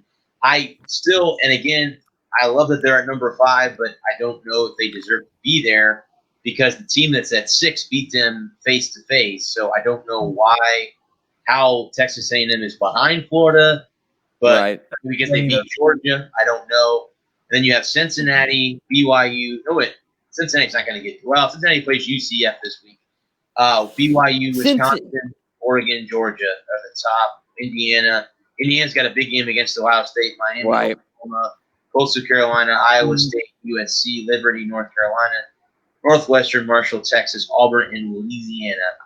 Round out. And their game got canceled. So,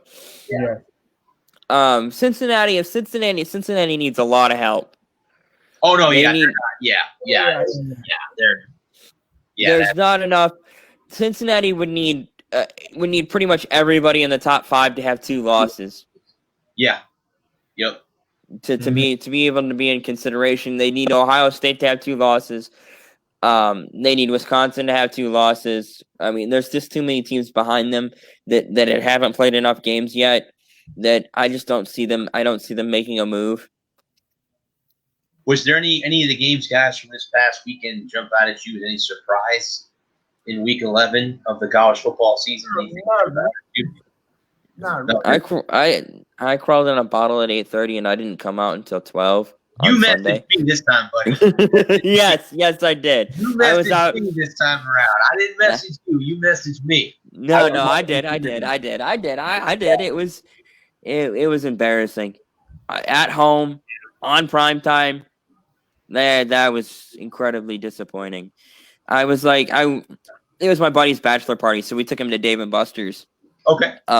And if you get a chance, I love Dave and Buster's. If you like playing video games and hanging out and drinking beer, it's a great time. Right. But yeah, I didn't watch. I watched it, but I didn't really watch it. It was over by halftime. I think I don't even know what to do at this point because I don't know. I don't even know if you can blow it up and start over yet. I don't even know if you can blow it up and start over. No. No.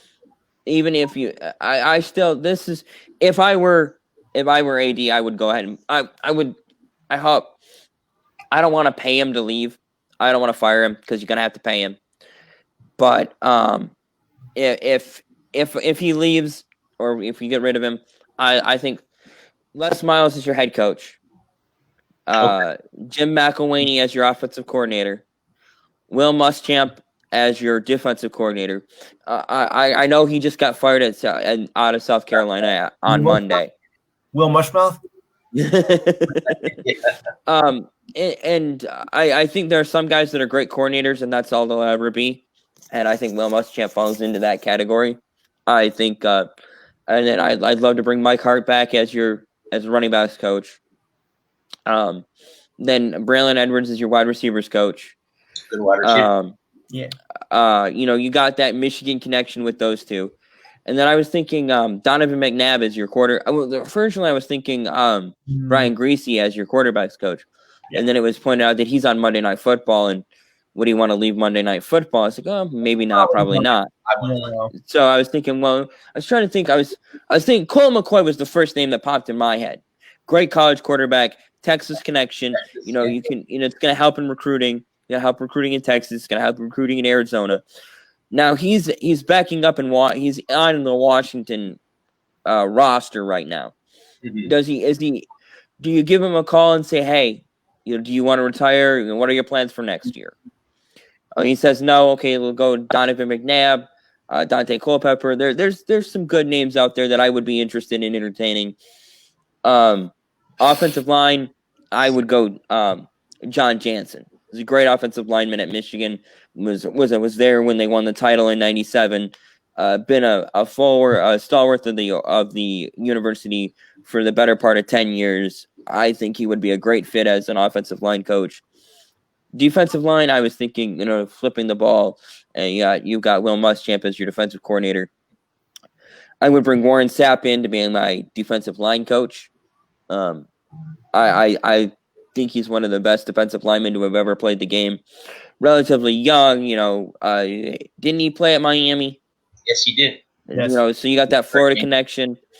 Yeah, I was thinking Larry Foote for your linebackers coach.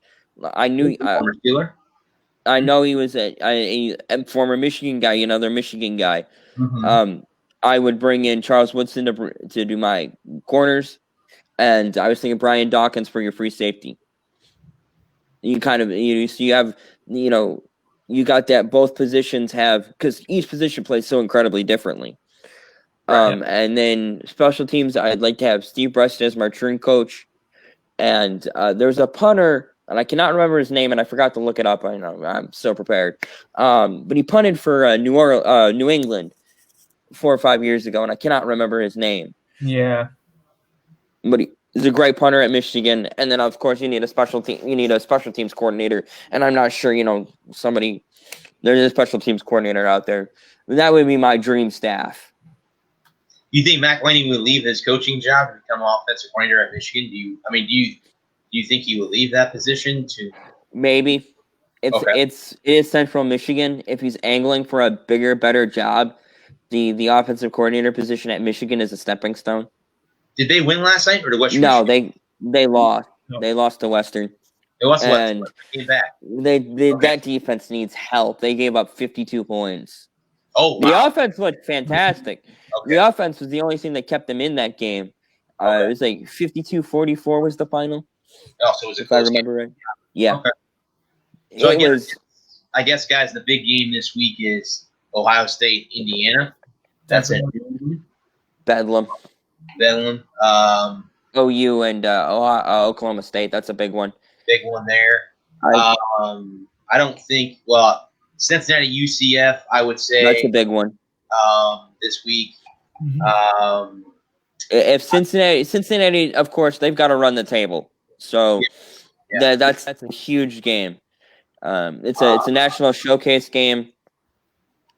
Auburn, Tennessee. That's kind of a rivalry game between those. A little bit. Yeah. USC, Utah. That should be a good football game. That should be a good football game. Yep. Tech and Miami. Miami should be able to handle that. I would believe. They should. Yeah. I know, again, I was supposed to be at the USF game on Saturday, but unfortunately I will not be because the game got canceled because of COVID-related issues for USF, so no game. So I'm praying to the football gods that I get to go to the UCF game next Friday. So that would be a good one. Yeah. They're going to get killed. USF's going to get murdered, but I would like to go to the game. Just that I experienced a UCF USF game in person. If you know it's gonna be that bad, why are you gonna go? Well, I get credentials and I get everything for free, so that's another reason why. That's a pretty good reason. Yeah, Free I'd go. parking, free food, free drinks. I don't have to pay for anything. Free beer. Free beer. There's only two good kinds of beer: free and free light. All right, so again, guys, so that's nothing really. I mean, do you see Indiana upsetting Ohio State? Is there an opportunity for that to happen, or no?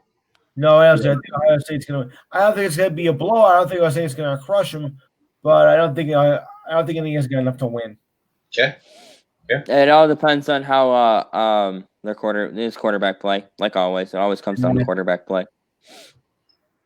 All right, gentlemen. Then we will jump to pro football, and of course, me down here in the Tampa Bay area, we have Antonio Brown with a surfacing thing, breaking a camera in a gated community outside of Hollywood, Florida. This is prior to the Bucs signing him. The NFL is reviewing the case. What is going to happen? If he gets suspended, I think nothing. Cut him. That's what I heard. That I've heard. I heard one of the writers for the Tampa Bay Times, the local newspaper here in Florida, he said they're going to sweep it under the rug. He goes, "Don't be surprised if it's just under the rug. That's it." From what I've heard, is that what happened was the homeowners association decided not to press charges. Right. He agreed to pay for all the damages. I guess he had an episode. He agreed to pay for all the damages, and as far as I'm concerned, it's much ado about nothing. Okay. I mean, in compared to all the other stuff he's accused of doing, he's gonna make it go. If it was me, my camera, say, "Oh, I'm sorry, my bad. Here's the money to fix it." I'd be like, "Yeah, all right, whatever. It happens. Just don't let it happen again." That's the thing right there. I mean, you hit the nail on the head on that one. Is don't let it happen again, because this is your fourth opportunity that you've gotten. Remember, we're talking around here. Right. Yeah, I know. Yeah. But I'm just saying that to me, this doesn't scream of needing to be let go or anything. It's a situation that I will monitor closely, and if anything further develops, we will reconvene and discuss further options at that time. Yeah. Okay.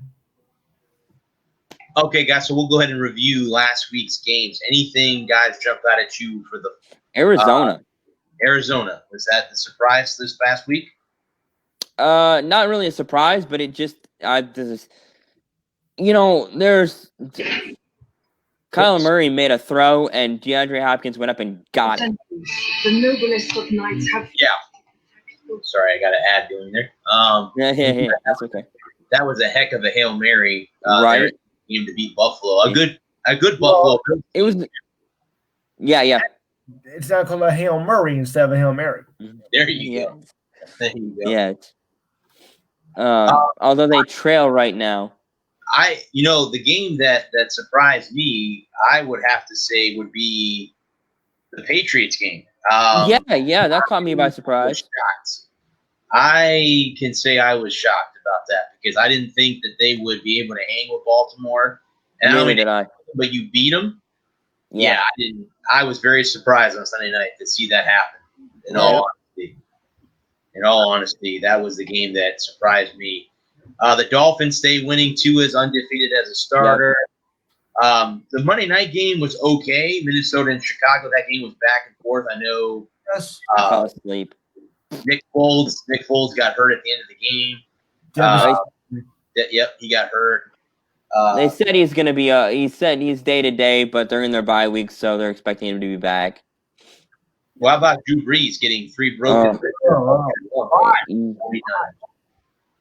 Yeah, 5 broken ribs total. And a punctured lung.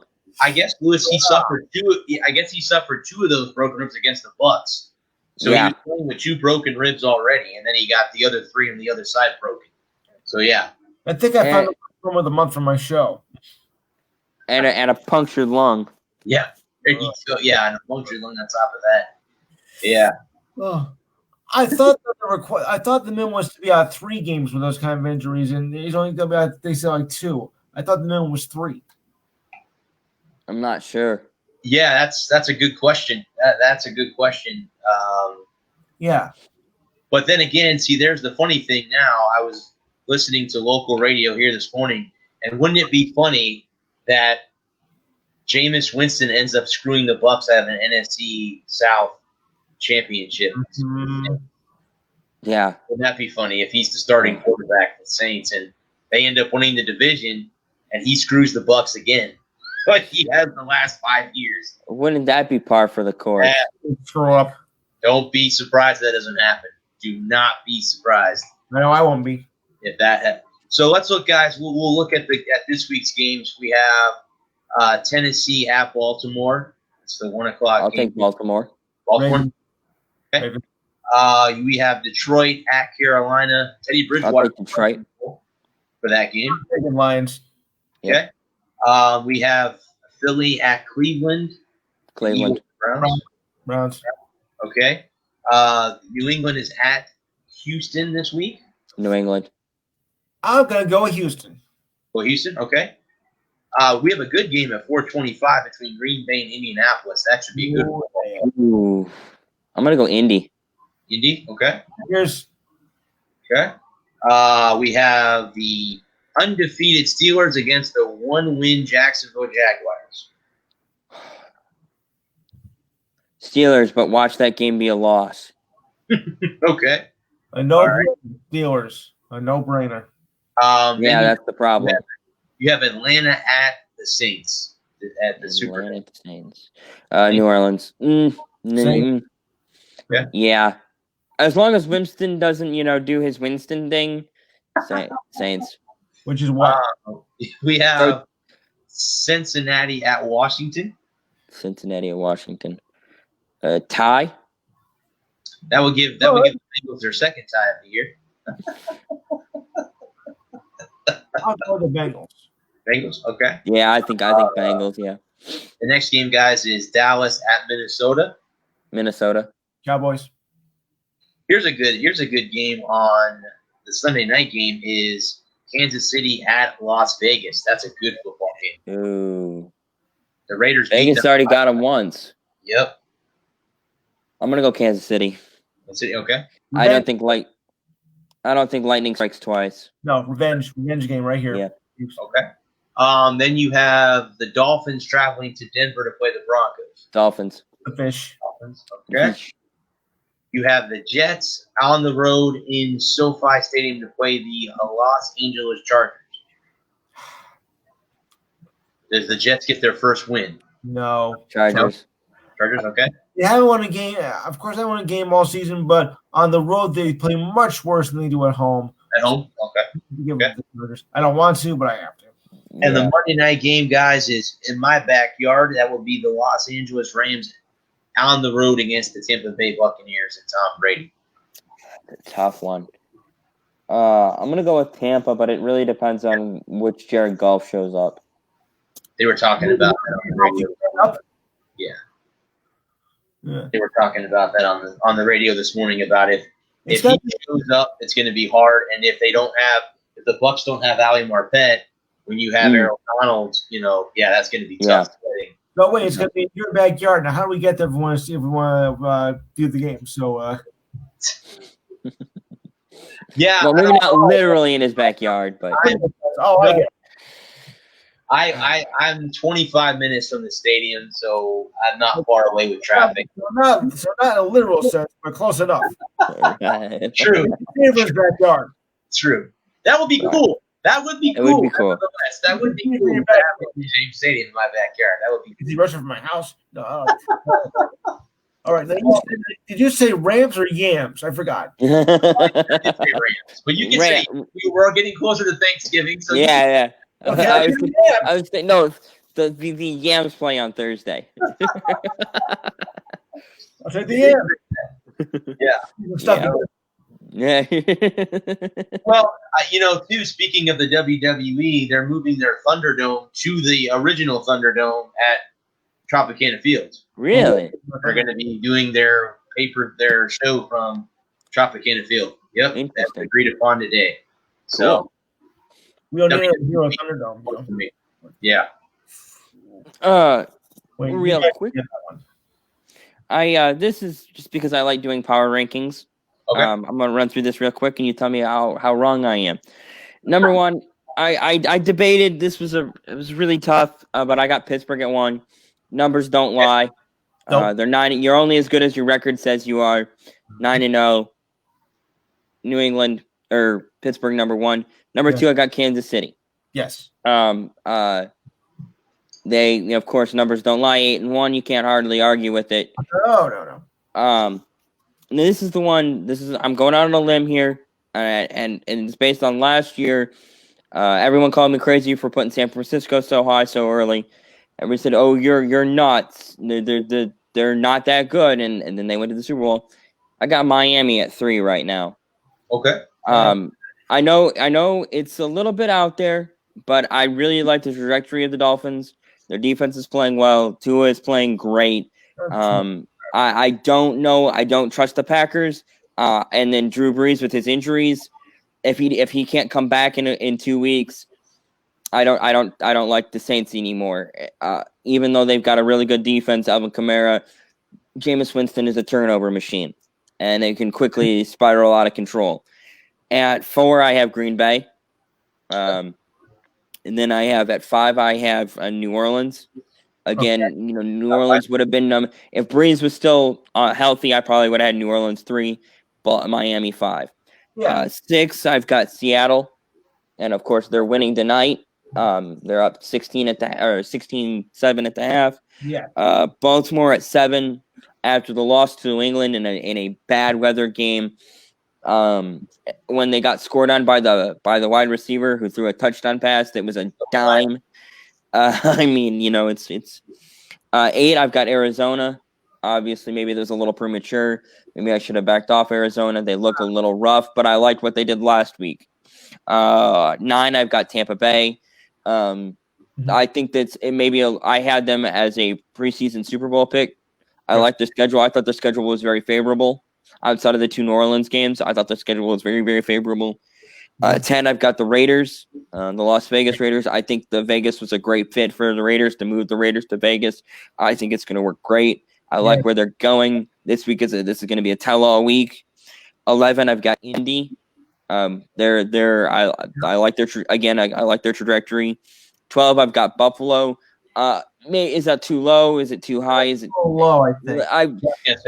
But I couldn't really put them above Las Vegas, because Vegas did beat Kansas City. I didn't think they were better than Tampa Bay. I think that they're right in that. I think that's fair. Maybe a little low. That's always movable.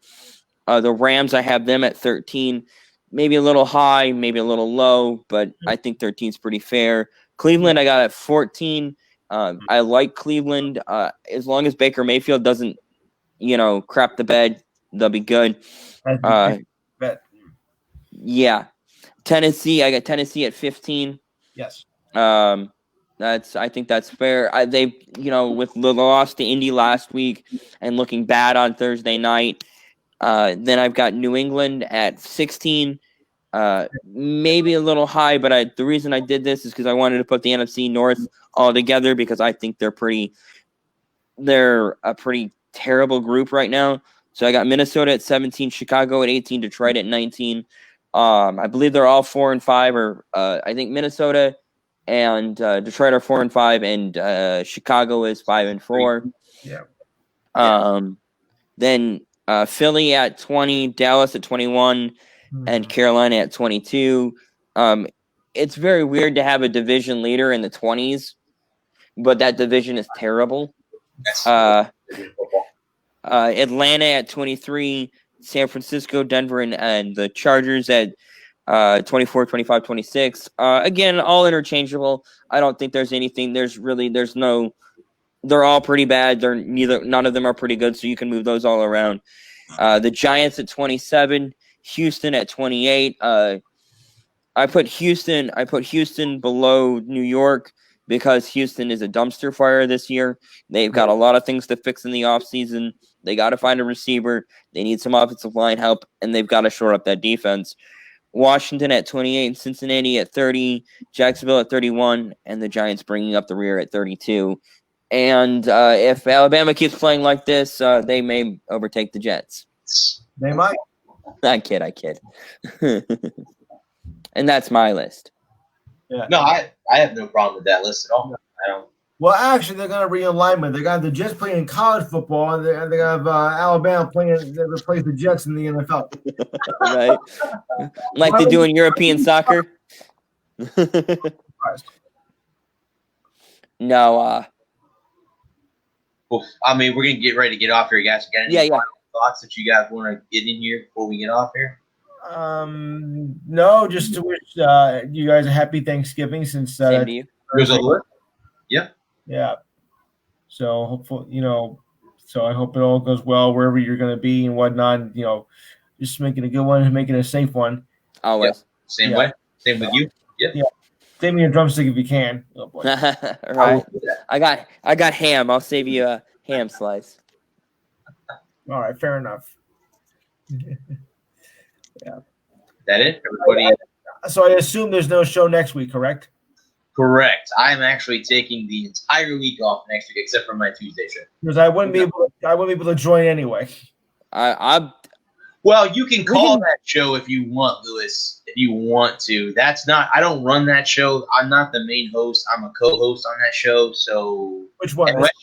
Unless you know about USF athletics, it's going to be one of those like, I don't feel comfortable here. All right. Yeah, it's all USF. That's now. What time is that? 7? 9 o'clock. We're on at 9, usually 9 to 10, and we've had. The cool thing about that show is he's gotten a lot of good ex-Bulls players. We have Matt Grothe on. We've had, Santiago Gramatica. We've had, a lot of the big college basketball players that played at USF. Send me the link. Maybe I'll join. I'll send you the link. Yeah, I'll get it because he sends it to me. I'll send it over to you guys if you guys want to watch that show. You're more than welcome to. He's been praising for us to go out and get everyone, especially in where I live in Tampa Bay, to stop being Gator, Knowles, and Hurricane fans and start becoming a USF fan. So he's trying to push that. Yeah. Easier said than done. Right. That's the way it is.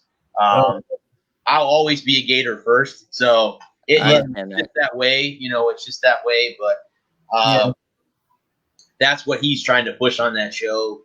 And we've done pretty well. Our numbers are going up. We're getting a lot of USF, radio stations and stuff down here that have, started to spread the word about our show. So we're starting to get some clout a little bit amongst the USF crowd, as you might want to call it. But there's a post on Facebook where they're selling tickets for next Friday's game, and everybody's like, "Why would you want to go to a game when they're going to get blown out?" I said, "Well, I don't know. Why would you pay for a ticket if you go for free? What do you know? There's nothing wrong with that in my picture. In my book, Right. nothing wrong with that at all." Right. Good night, So, fellas. Have a good night, Lewis. Yep. All right, buddy. I'm going to go ahead and roll through my. Yeah, go ahead and wrap the show. All right, bud. Again, guys, the Sunshine State Regard. That's my Monday show. The Walker Report is. We'll be back next Monday. Yeah, next Monday. Part of In the Zone Sports Talk Radio. If you want to get In the Zone gear, guys, head over to squadlocker.com. Type in the Zone Sports Talk Radio. The website will present itself, and you can order Zone gear. The holidays are coming. Buy some for your family and friends, and support the Zone gear. Guys, my sponsor is creatingzenspaces.com. My friend who I've known since high school runs that. She's been sponsoring me since I started doing podcasting. So I have to thank her for doing that. And also, guys, to B&B Graphics, that's my new sponsor, B&B Graphics and more. Again, guys, they customize in tumblers, coffee mugs, T-shirts, vinyls. Again, mention me, get 10% off your order. There are 2 ways to order. Either contact them on Facebook at B&B Graphics and more, or you can email them at bnbgraphicsandmore@gmail.com. But with that, guys, I want to say thank you again to Adam and Lewis for joining me every week. It has been awesome. The last 2 weeks we've been doing this format. It's going to continue that way because I think it's so much fun. Me and Adam were talking off the air. It's been so much better. Our numbers are up, everywhere that I've seen. So thank you guys, for coming on and helping me out to get that up, to get those numbers up.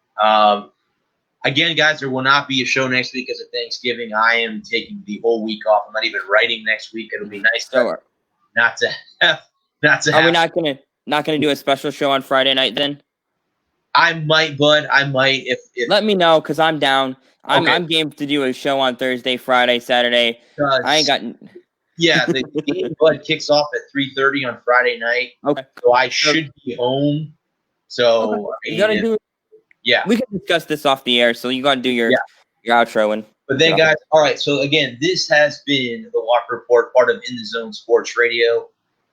Before I go, as I always do before when I make my closing statements, I want to thank the doctors and nurses and essential workers are the true heroes through the pandemic. Thank you guys for doing all that you've done, all your sacrifice. To the men and women of our armed services, both active, retired, and the ones who have left us, thank you for your sacrifices. I would not be able to talk to this microphone in front of me 3 days a week if it wasn't for your sacrifice. So thank you for that. Also, guys, to our domestic soldiers, our police officers, firefighters, and paramedics, thank you for keeping us safe domestically. And everybody out there, so there won't be a show next week. If you are in the U.S., happy Thanksgiving to all you guys. Everyone have a safe one next week. Again, there will not be this show next week. There won't be any Sunshine State Sports Jabber next week either, as I'm taking the week off to recharge and get ready for the month of December. Because I cannot believe we're in December already. I can't believe it either.